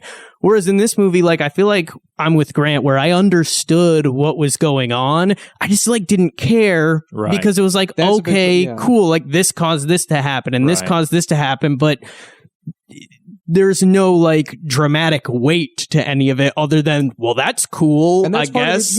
I think that's a big thing for these movies. It's like there's no incentive to want to learn what's happening because it's like I don't fucking care about the characters because they don't seem to care about themselves. I don't like. It's like there's no weight to it. There's none. And also, I was going to say like I feel like it's easy to compare something like a concept like this to. I don't think you guys. I don't think you'd played any like video games from Hideo Kojima, like Death Stranding, Metal Gear Solid. It felt a lot like that in terms of concept, where like his games are very much like conceptual sort of. Like they're very like it's very like the scene where the bullet coming out of the bullet hole going back in the gun was like it felt like something you'd like a character in Metal Gear Solid would be able to do this, and it's like. You just have all these nanomachines. It's like super convoluted, but it's like there's something about his delivery in those games, where it's like it's sort of like it's a little like there's so many like there's humor in the games.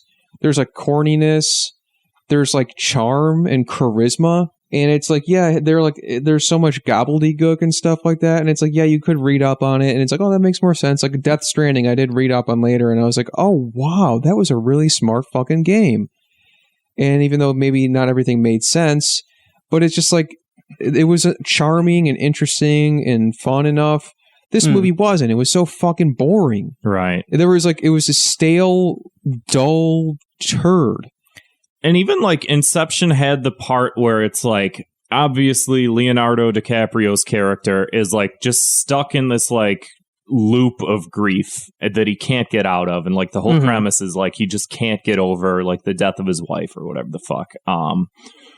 With this, it's just like, yeah, there's nothing tying us to this movie that makes me want to think that it's like important in any sense. Like, here's the difference.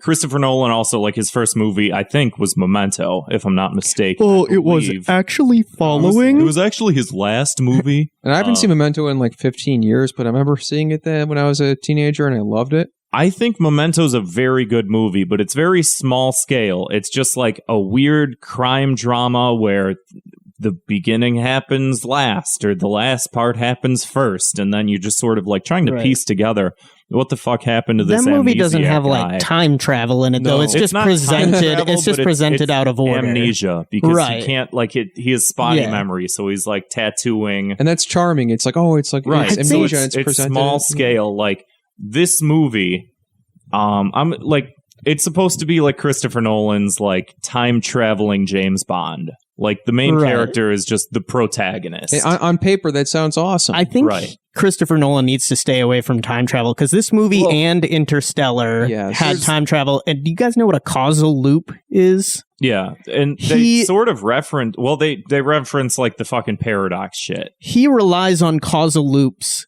way too much, and I think it's like one of the laziest ways you can approach time travel writing because basically you're going. The stuff that the stuff that the characters do in time travel sets the things in motion that end up leading to them needing to use time travel, which like is why I really didn't like the end of Interstellar because it's just like, oh, cool. He reached back in time and knocked the books off the shelf so that his past self would know to go into space so that he could time travel to make himself go into space. It's like... And that was presented the same exact way, where it's this profound moment, like, oh, ooh, and this the music, and it just was like, dude, I don't fucking care about this shit. And like... It's easy to write that way because you just work backwards. You just go, where do I want the character to end up, and what does he do to make himself get there? And you're just using like a trope that already exists. Right. But like my point in bringing up Memento is Memento's like small scale. It's just like there's the love interest portion, there's the murder portion, and the figuring out, and like the way that you get through the story, I think is interesting.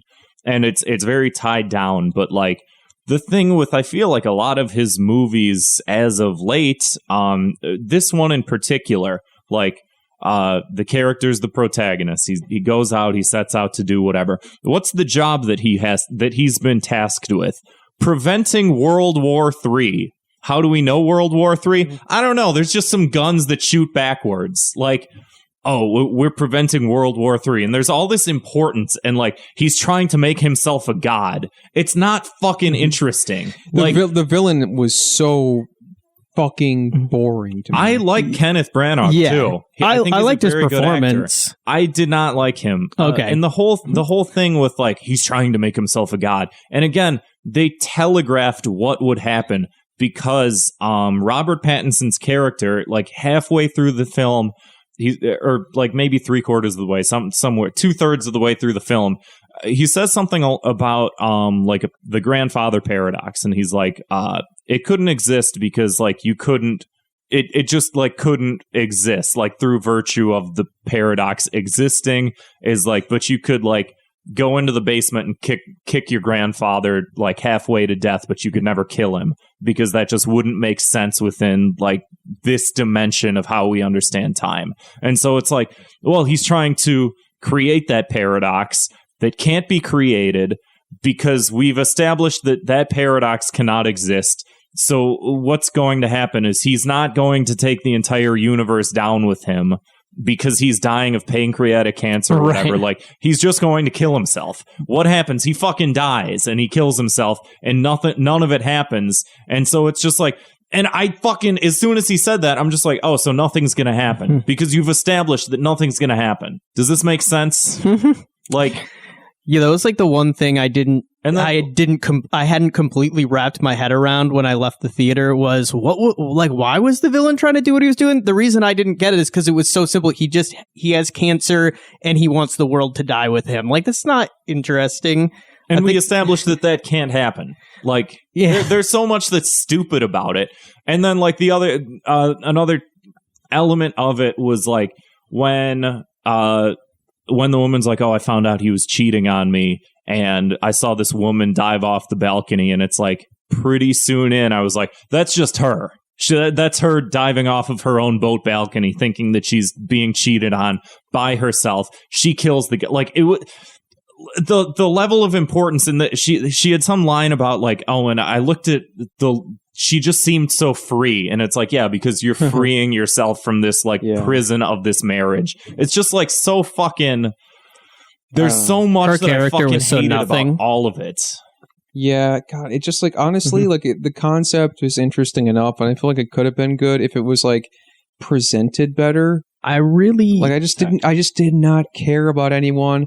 And it was like the movie, like it felt like the only thing the movie wanted you to really care about was like how smart the concept is. It was that the characters, I just felt like were so one note. Like, right. I thought it would have been cool if instead of trying to end the world, what he wanted to do was like, we haven't talked like about it very clearly, but like the concept of this movie is that characters have found a way to like travel, not like go back in time, but like reverse the flow of time for them so that they can travel backwards through like the linear timeline. And I thought it would have maybe been cool to take that concept and be like, instead of wanting to end the world, what he actually wants to do is like reverse the flow of time for the entire universe and make everything like just start moving backwards as a way to like prevent the end of the world. I almost just feel like conceptually that's just a too big of a task. Yeah. Like there's certain parts where it's like at the end of like everything, you got to boil it down to just like some level of like basic human believability. And it's just like the concepts were, I wouldn't say too smart, but just too like high-minded.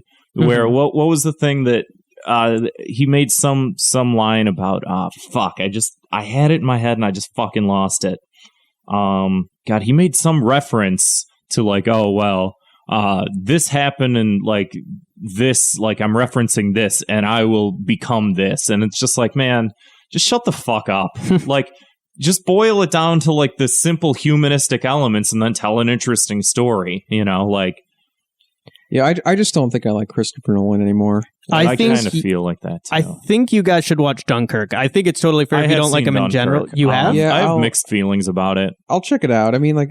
I loved that movie. I think it's like such a completely different experience than it's also this movie. A historical thing where he didn't invent like a bunch of bullshit. Right. It's just like, well, it's a retelling of appealing this enough, event. like if the characters are presented like human beings, which it seems like typically they aren't. I think they are in that movie. I will say, like, I went into this movie, Tenet, knowing fucking nothing about it. Same. Like I went in. I didn't even know who like blind. the main actor guy was. Same. Until I looked him up afterwards, and I was like, that guy looks a lot like Denzel Washington, but I don't want to say that out loud because I don't want to be racist. But then it's like, oh, it's his son who's an actor?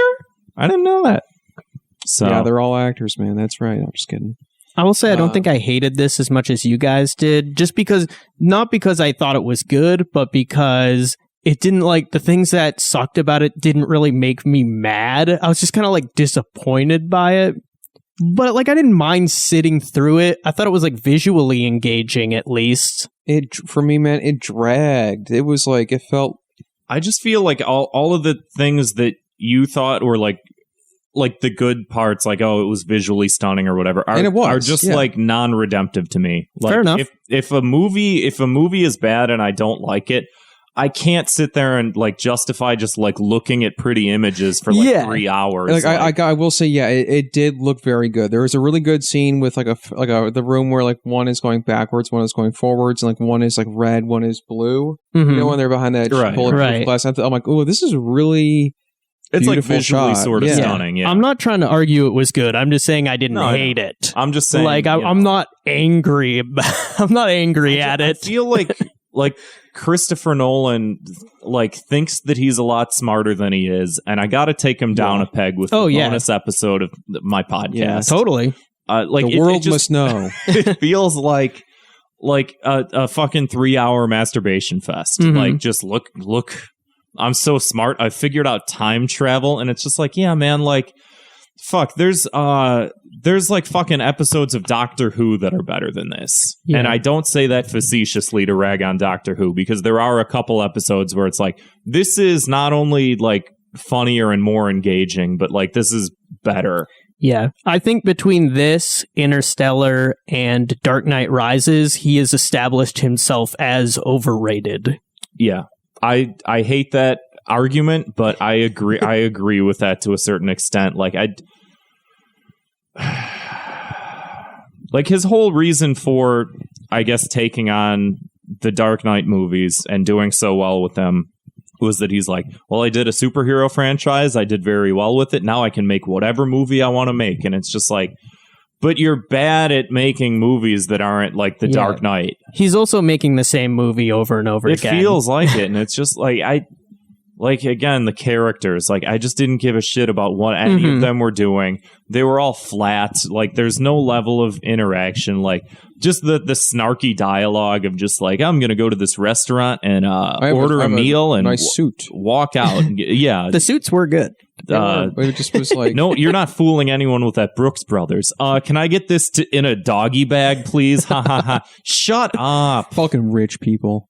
Shut up. And like the whole weird like romantic love interest was just like, again, like there's got to be some level of dynamicism, some level of sexuality, and I felt zero of it. I heard, this is like a weird reference, but I remember hearing Adam Friedland on Cometown. He said he thinks like Christopher Nolan is like autistic because he just doesn't understand people to any extent. And it's like, I guess like, I don't know if I would go that, like, say that specifically, but I do think that like to some extent, like he doesn't know how to direct people or write people. It's like, I'm imagining him directing these like good actors and being like, no, less. Yeah. No, even less. Right. No, just nothing. Oh, I did want to mention this fucking chart that IONet Runner posted in the Discord. I feel like this is like the script of the movie.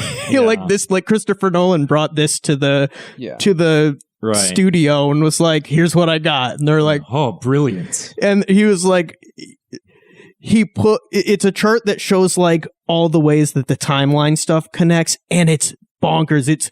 It's so big that I would have to zoom in like 10 times in order to read anything.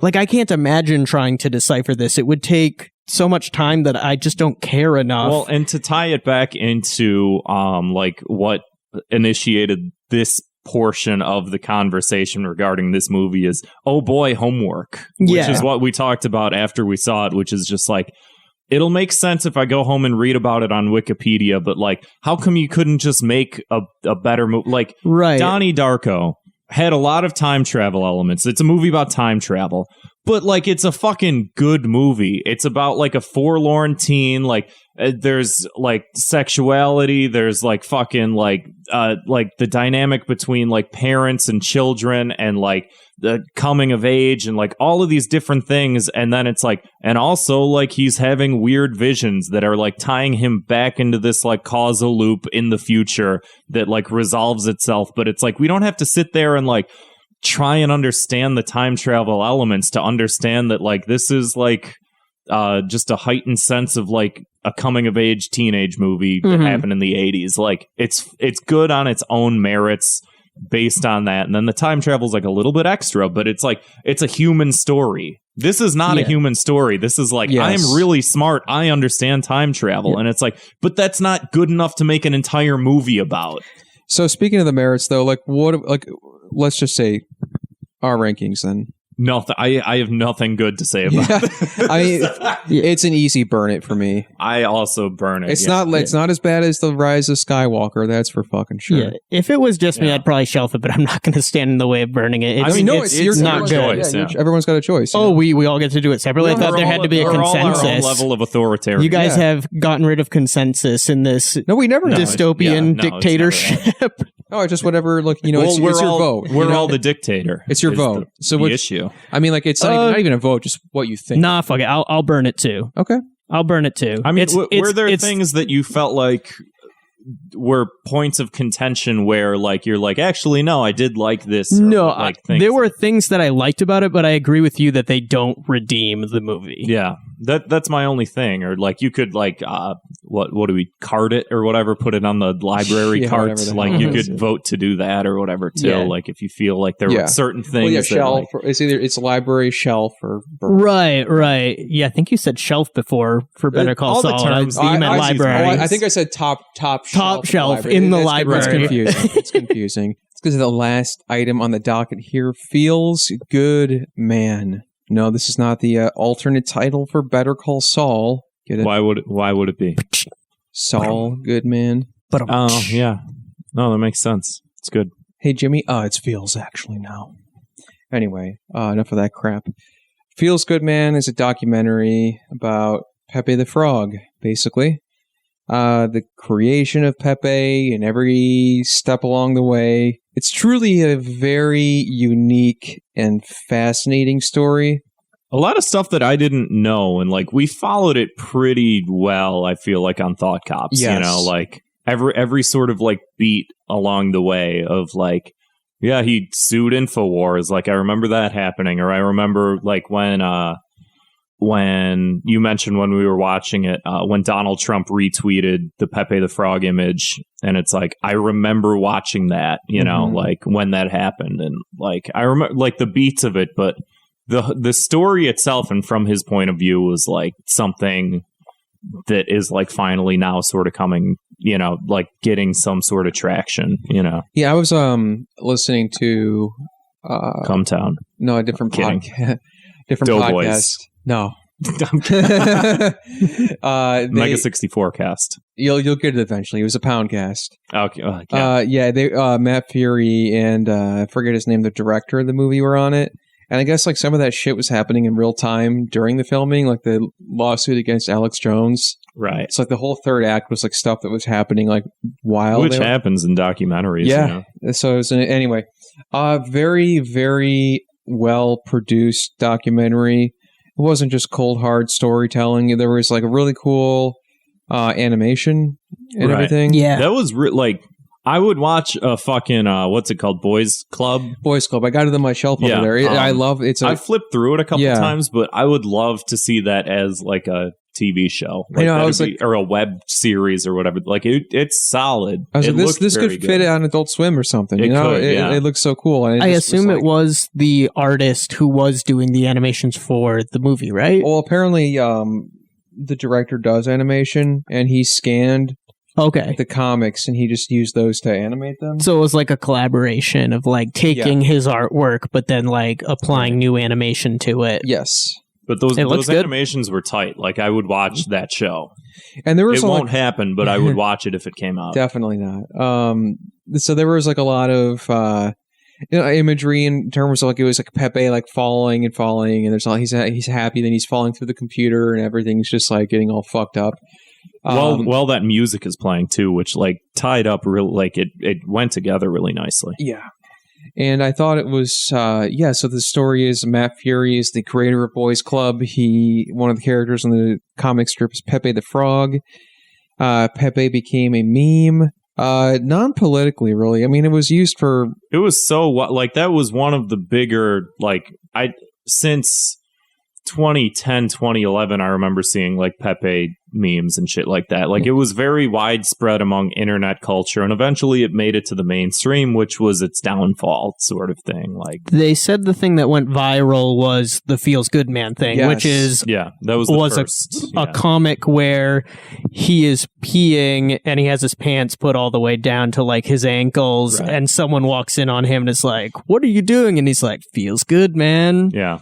There's like though that comic is so funny. Like I Yeah. was like thinking last night, there was a strip where it's just like 4 panels, and it's like the first 2 panels just like Pepe sitting on the carpet, like watching TV.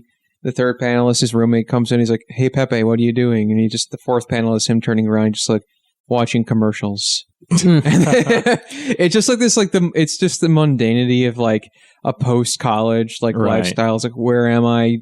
What am I doing? I'm used to hanging out with my friends, and I just, Right.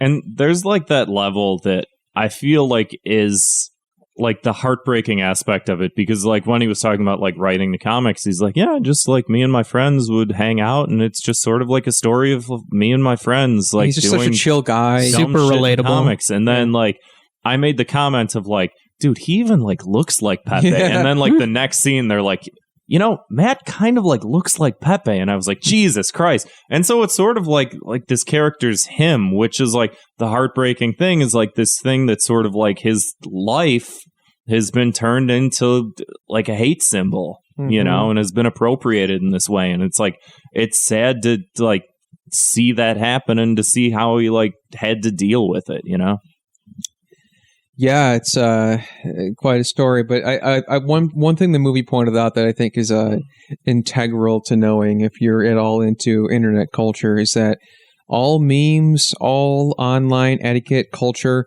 people think it comes from 4chan originally. That's wrong. It comes from bodybuilding forums. That's true. Yep. That's true. Yeah. Pepe, this is like back in the days of MySpace. He said in 2007 he was putting his comics up on MySpace.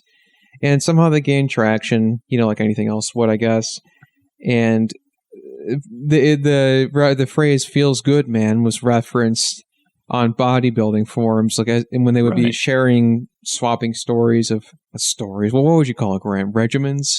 Well, like they're just different Tales?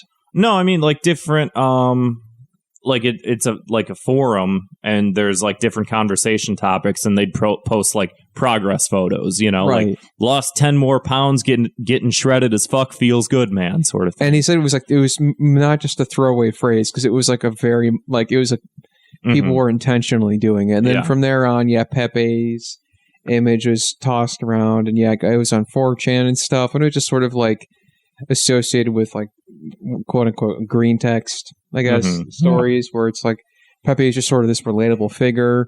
And what I thought the documentary did really well, I think we talked about this off mic in one of our few non-content. One of two. We don't normally talk off mic. Right. We save it for so we mentioned that the subjects for the documentary were varied and in a good way. Like they weren't just going like, it wasn't partisan. It wasn't like they got, some at least a couple of fairly big 4chan people. Eggy. I mean, he is pretty popular, though. He is popular, but it's funny that it's like they got some big names for this documentary. Eggy, perhaps, if you're familiar. And I'd never heard of him. Who the fuck? Which, they only called him Mills, which I feel like was intentional, because they were like, we don't want people like Googling him. They don't want to get him banned. But it's about. also like, it was even like on this other podcast I was listening to about it, they were saying like, he was honestly like, they said they talked a lot with him, for days and days and hours. I said he was like really good, a sweet guy, like really nice, and like it was just clear that like he just got dealt a shit hand like a lot of people did, and a lot of people on 4chan don't really fucking don't know what to do. He seems obnoxious to me. Oh, and he is. His content's obnoxious. Certainly. But he was a good subject for the documentary. Like even the people, like they had some people who were like really intelligent and knew what the fuck they were talking about and weren't annoying at all. Like they were like good, smart people talking about it. But then they had people like Eggy or like some other people who were like not like bad people, but just like annoying or obnoxious people, but still like were able to talk clearly and like thoroughly about the topic in a way that actually like informed the documentary and contributed to it. Right, because it's easy, I think, for a lot of people to boil it down as to say like, oh, well, it's just like all like racists and like xenophobes and just like the ne'er-do-wells of like online culture, just the basement dwellers that are like, and which he admits to, which he lives in a basement, he's a very open whatever man. But like the idea that they're all just like reading Mein Kampf like all the time, and they're just like, we're gonna do it, we're gonna bring back the Nazi party, which is like, there certainly are those people. But like when they were interviewing him, when they were interviewing Aggie, for instance, and he was just like, here was we spent all this time in our mom's basements, like just interacting with each other. And Donald Trump like retweets a thing that's associated with what we're doing. Like, that's it. He's the guy. And it's like this level of just like, how many people related to that, where it's like they're just jumping on the Trump train because he's a funny candidate, and he's memeing with like fucking people and shit like that, and like he like grasped onto not just that, but like this level of just like this disparity where like a lot of white 20-something-year-old males that lived in their mom's basement like were promised like a life and a job and a career, and like, you know, we're stuck with debt, and like you can easily blame minorities, and you can blame like the Jews, and you can blame all these people for your life's problems, and how it just sort of like just all coincided into like this perfect like figure of like Donald Trump as Pepe the Frog, and how it just like the world made sense through that lens. And it's like, I think that came across very well in the movie, where it's just like it's there's something here that needs to be like mined, you know? Yeah, and I think like in terms of like you said, these people who are on there, we also have, it kind of makes you wonder. It's like, we not to just simply sympathize with them, but also be like, well, to understand, understand, and also think like, how did these people end up this way? Mm-hmm. You know, like they are not just born this way. You know, fully. It's just like, I mean, like again, that like you said, he's obnoxious, like Aggie. I'm like, I agree that style of humor isn't exactly my personal taste.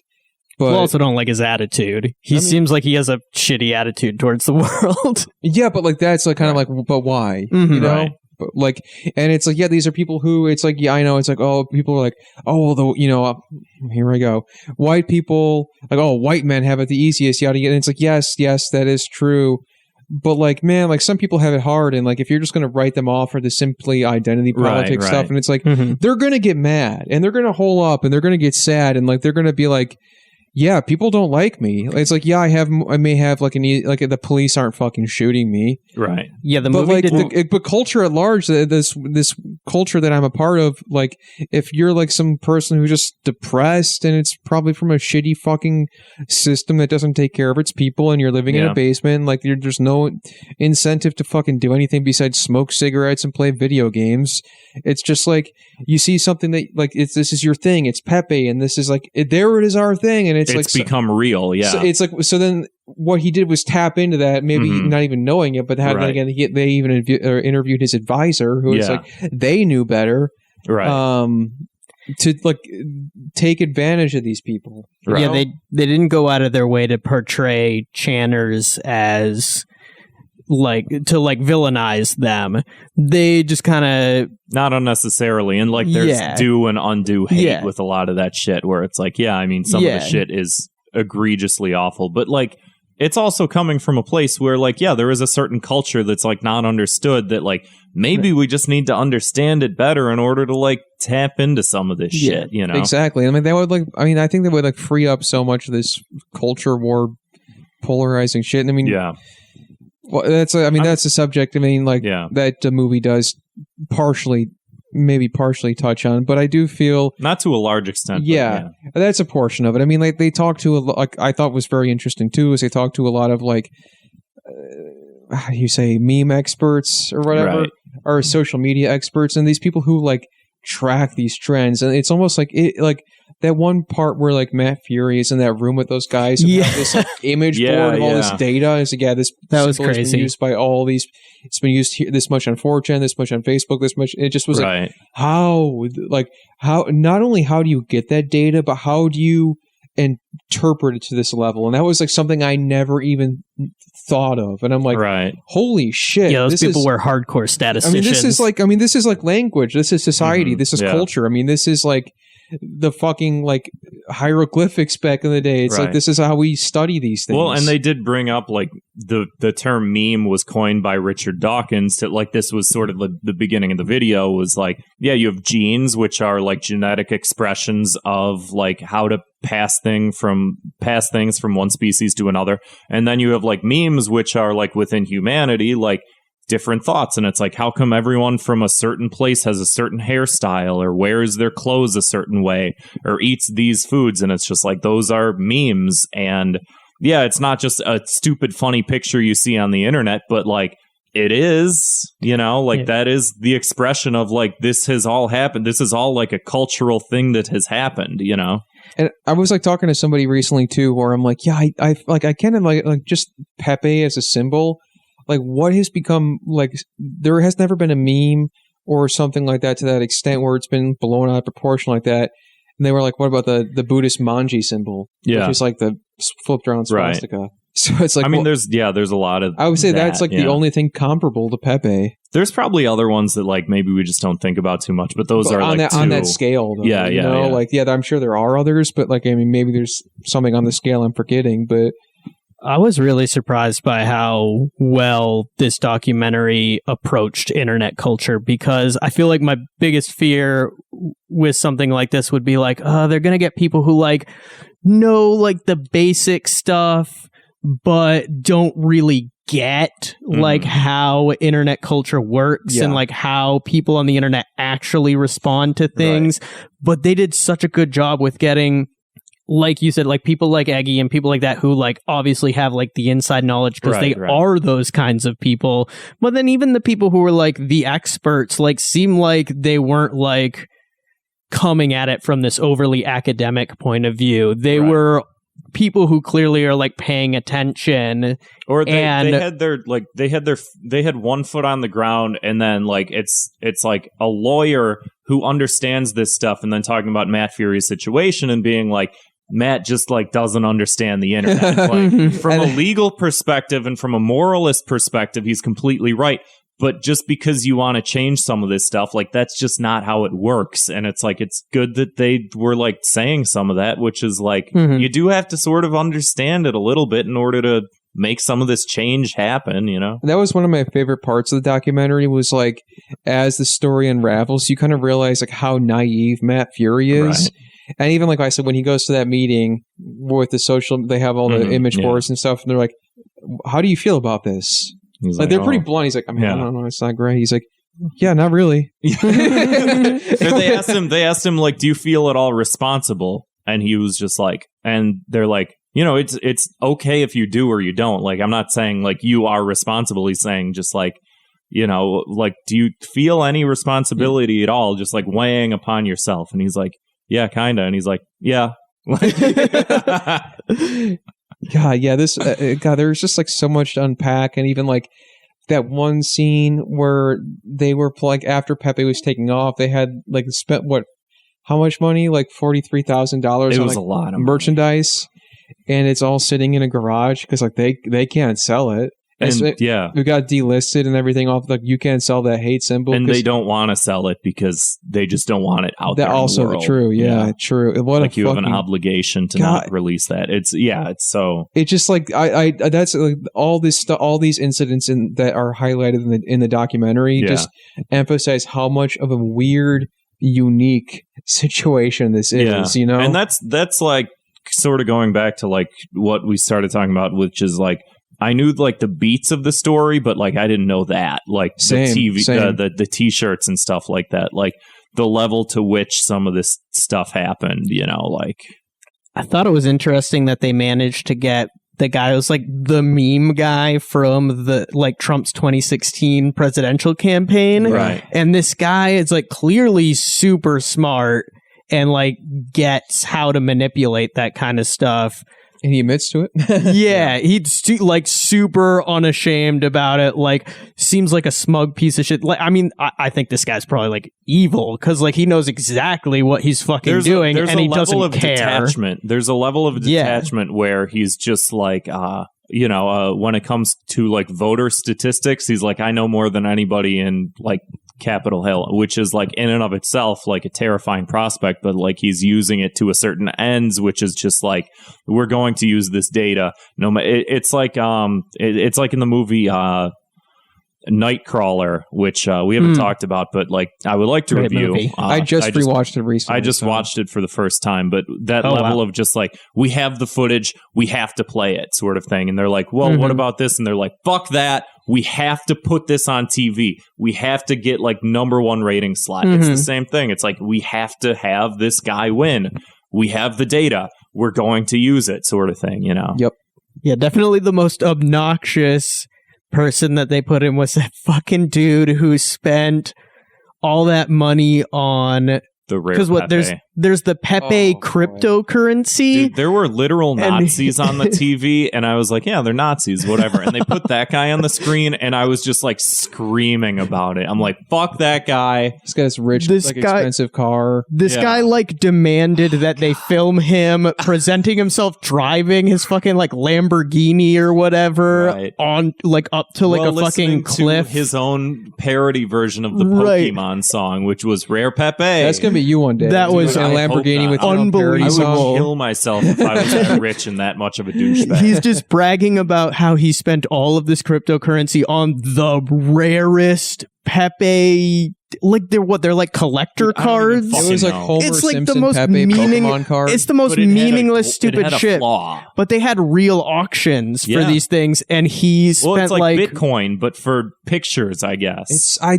It's like the lamest version of memes you can possibly imagine. And this guy thinks Rare Pepe makes you alpha. Shut the fuck up. I will murder you. This guy thinks he's participating in meme culture, but really he's just like, he is a fucking meme. Like he's like just the Elon Musk of the movie. Like I know Twitter, and it's like, shut the fuck up. You don't know Twitter. You don't like anime.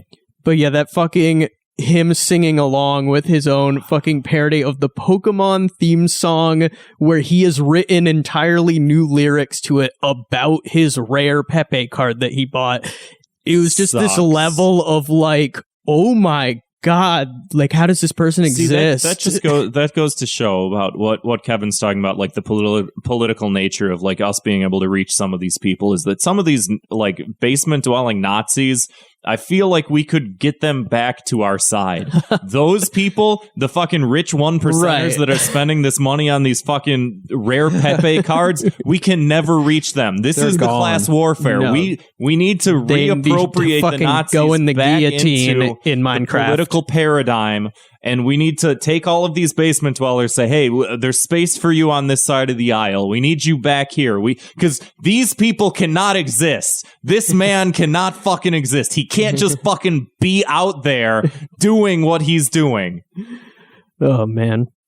But yeah, to bring it back to the nice elements of the movie, like this, I love this main guy, the artist. He's just super...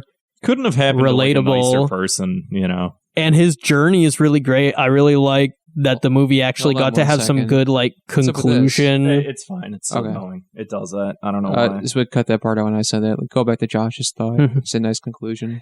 Yeah, the movie built to like a nice conclusion where like you had the lawsuits and they were successful. Right. I loved when they showed like the depositions for him, and he's like, this lawyer's trying to like fucking gotcha him, and he's just like, yeah, like he's just responding to everything like, Yeah. Like, when I was 6 years old, I fucking drew my version of a fictional character. Are you trying to say that that's copyright infringement? Right, like, yeah. are you an idiot? I Like, feel like you're that a was, lawyer?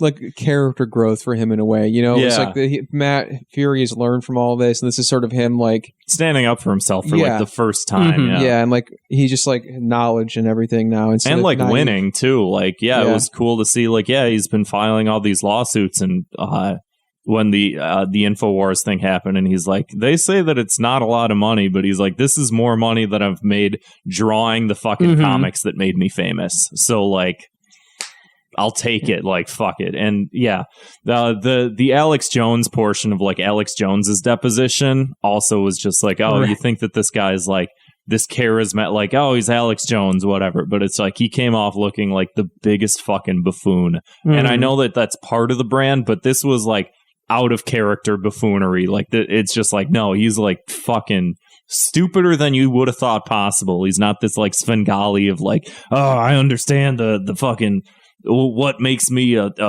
likable person within this realm of the internet. It's just like, no, you're a fucking lunatic. You're an insane piece of shit. So the movie got sort of sad where, because the artist tries to launch this whole campaign to like rehabilitate Pepe, and it doesn't go anywhere. Like nothing happens. It just completely fails. But then there backfires too. Yeah. But then there is this really nice thing at the end where they show how like the Hong Kong protesters like embraced Pepe as like a mascot. Yeah, that was cool. Yeah. It's very like weird, like inexplicable and random, but like that must have felt good, for him to see that. And it's like it's a different culture, so they don't have the same weird like, you know, cultural shit that we have to deal with. They're just like, yeah, he's a cute frog. I like looking at him. Yeah. They're like, I like how he looks sad. Yeah. Like me. Yeah, that was a great ending. Despite the fact that Hong Kong has now been reabsorbed by mainland China, all of those protests mattered not. Much like most of the protests here probably won't matter. Well, hopefully, like the sense of solidarity that like all the, you know, the common people came together and all like care about this shit. Like, hopefully that at least provides some kind of like sense of like not complete hopelessness of like, at least there are all these like normal people who will stand up for what's right, even if it doesn't like. Yeah, well, those normal people can't watch Winnie the Pooh in their own home anymore. So I don't. Some of this stuff only goes so far.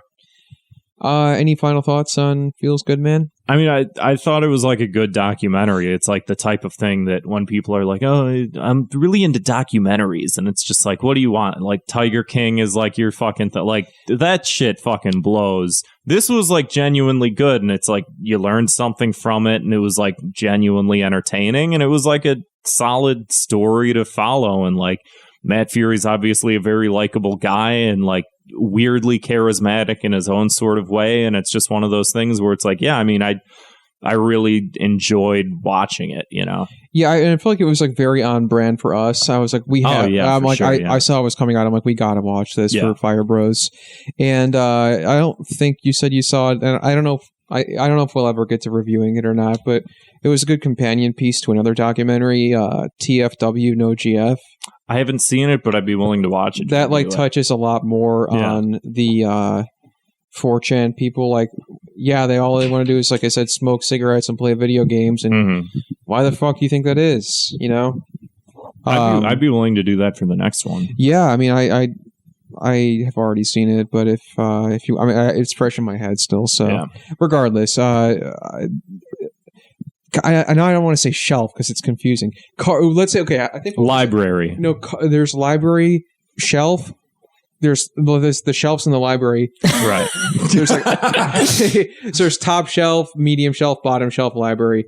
Then there's the cart. Yeah, that's what we used to call it. The cart. Yeah. Not the shelf. There's 3 shelves in the library. Well, yeah, because it's so it's like when you go to a bar and it's like you order a top shelf whiskey, right? You're just like, give me whatever's bottom shelf. Like there's tiers to the shelves that are in the library, but also like the library cart is when you're walking around and you like grab a book and you're like, actually, I don't want this. So you put it on that cart, and then the librarian like takes it back into circulation. That's when we can't decide is we put it on the cart. And when we're like, if it's, I guess I like that, I want to put it on the cart, we put it on the bottom shelf of the library.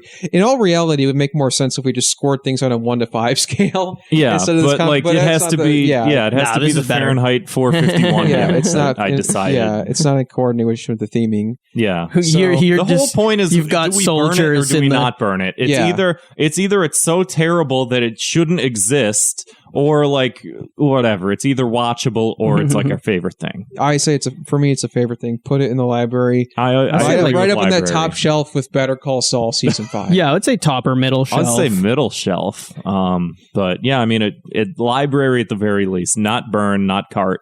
It was good. I thought it was really good. I would even recommend this to people who don't know that much about internet culture. And I think they explain it super well. Right. And it's also an interesting look at how it played into Trump becoming president. Right. There's a very relevant political aspect to it that I think most people would be able to appreciate. I think if more people understood that, they might sort of the cultural war, quote unquote, aspect of politics. I think that they would sort of get it a little bit more, you know, that there are these things and there are these people out here that are empowered by some of this stuff. And what are we going to do about it? You know, sort of thing. Other than just complain and lose another election and complain some more and then lose another election. What are we going to do what are we going to do about it? How are you going to adapt to this, you know? Yeah, because these people who just want to sow chaos, they're misguided and kind of pathetic, but they're not going anywhere. And but they also exist for a reason. Because, they're an outcome of society. For people have gotten worse and worse, and especially with the fucking quarantine, it's more people our age live at home with their parents than did before the Great Depression, which is horrifying to think about.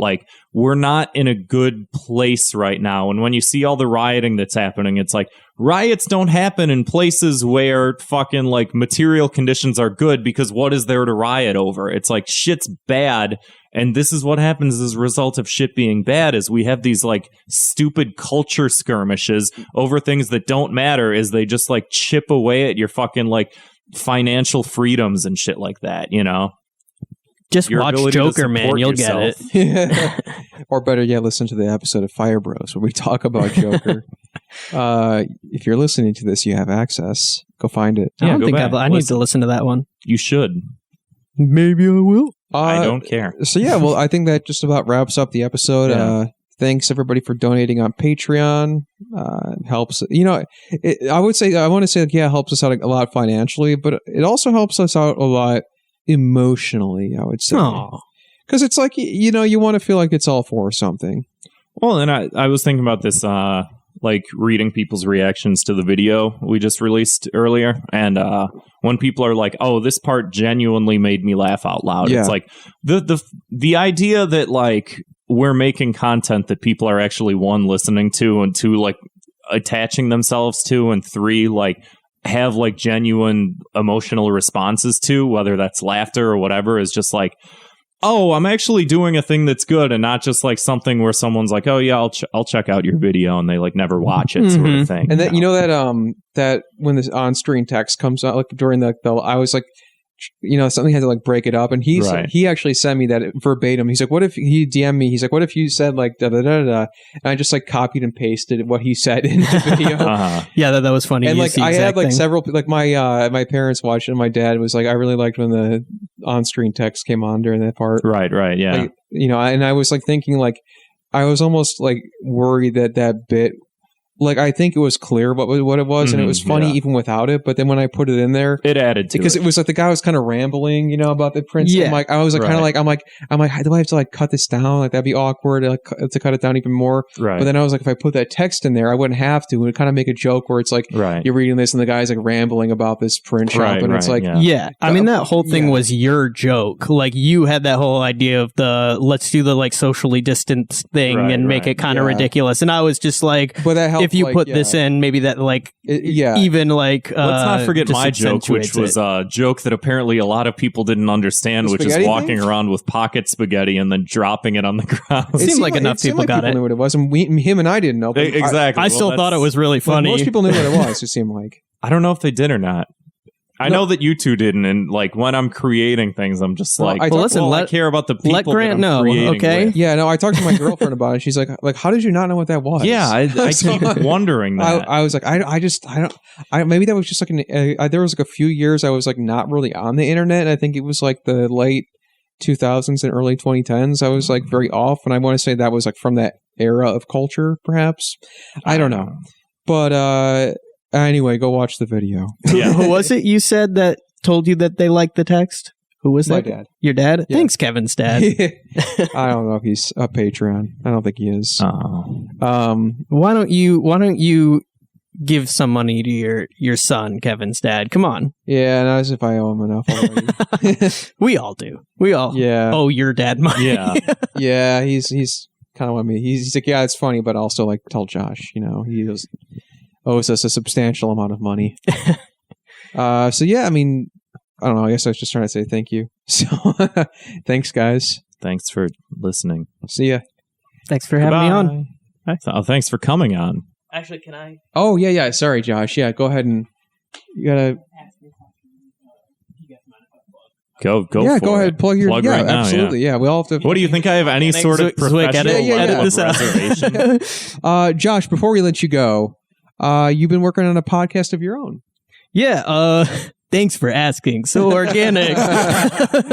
I am doing this silly podcast with a few of my friends called Untwisted, where it's two of my friends from Australia and then another American friend. And it's this kids show called Round the Twist that the two Australian people watch when they were a kid and have a bunch of nostalgia for. And they're rewatching it. And me and my other friend from America are watching it for the first time. And we just talk about each episode. And it's a super weird, like off the walls kids show from like the late 80s, early 90s with some like really weird off color shit in it. And it's fun to talk about. I mean, it's pretty silly, and if you want to check it out, it's called Untwisted. And that's where can we find it? It's on everything. It's like anywhere where podcasts are found. Yeah. Yeah, even I think we're putting them on YouTube, but they're also on like Stitcher, Apple, cool, Spotify. Yeah, I mean, you should be plugging in the Discord too.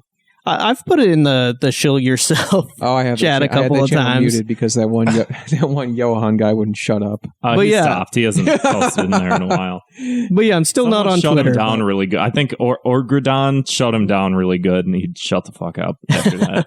God, I'll never forget when he was like, he left that like probably the worst voicemail in Thought Cops history. That was Alex was on that episode, and he was like, "What the fuck was that?" Yeah, and like. Yeah, I even had like someone text me. He's like, dude, I was listening to the episode. What was that awful voicemail at the end? Like, it was that bad.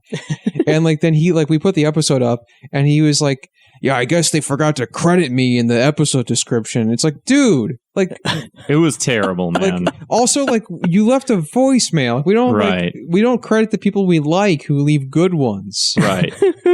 Yeah, thanks to our friend, I won't say people's names, but thanks to our friend V, who left a voicemail. Check him out at your local Jewel Osco. Yeah, right? He wants to plug his deli fuck meat or whatever the fuck. Anyway, thanks for listening. Wow, that took a brutal turn. If you're listening, you're not one of those people, so rest assured. You're one of the good ones. Right. Anyway, let's end this episode for, I think, the third time. Yeah, it's like Lord of the Rings. Bye.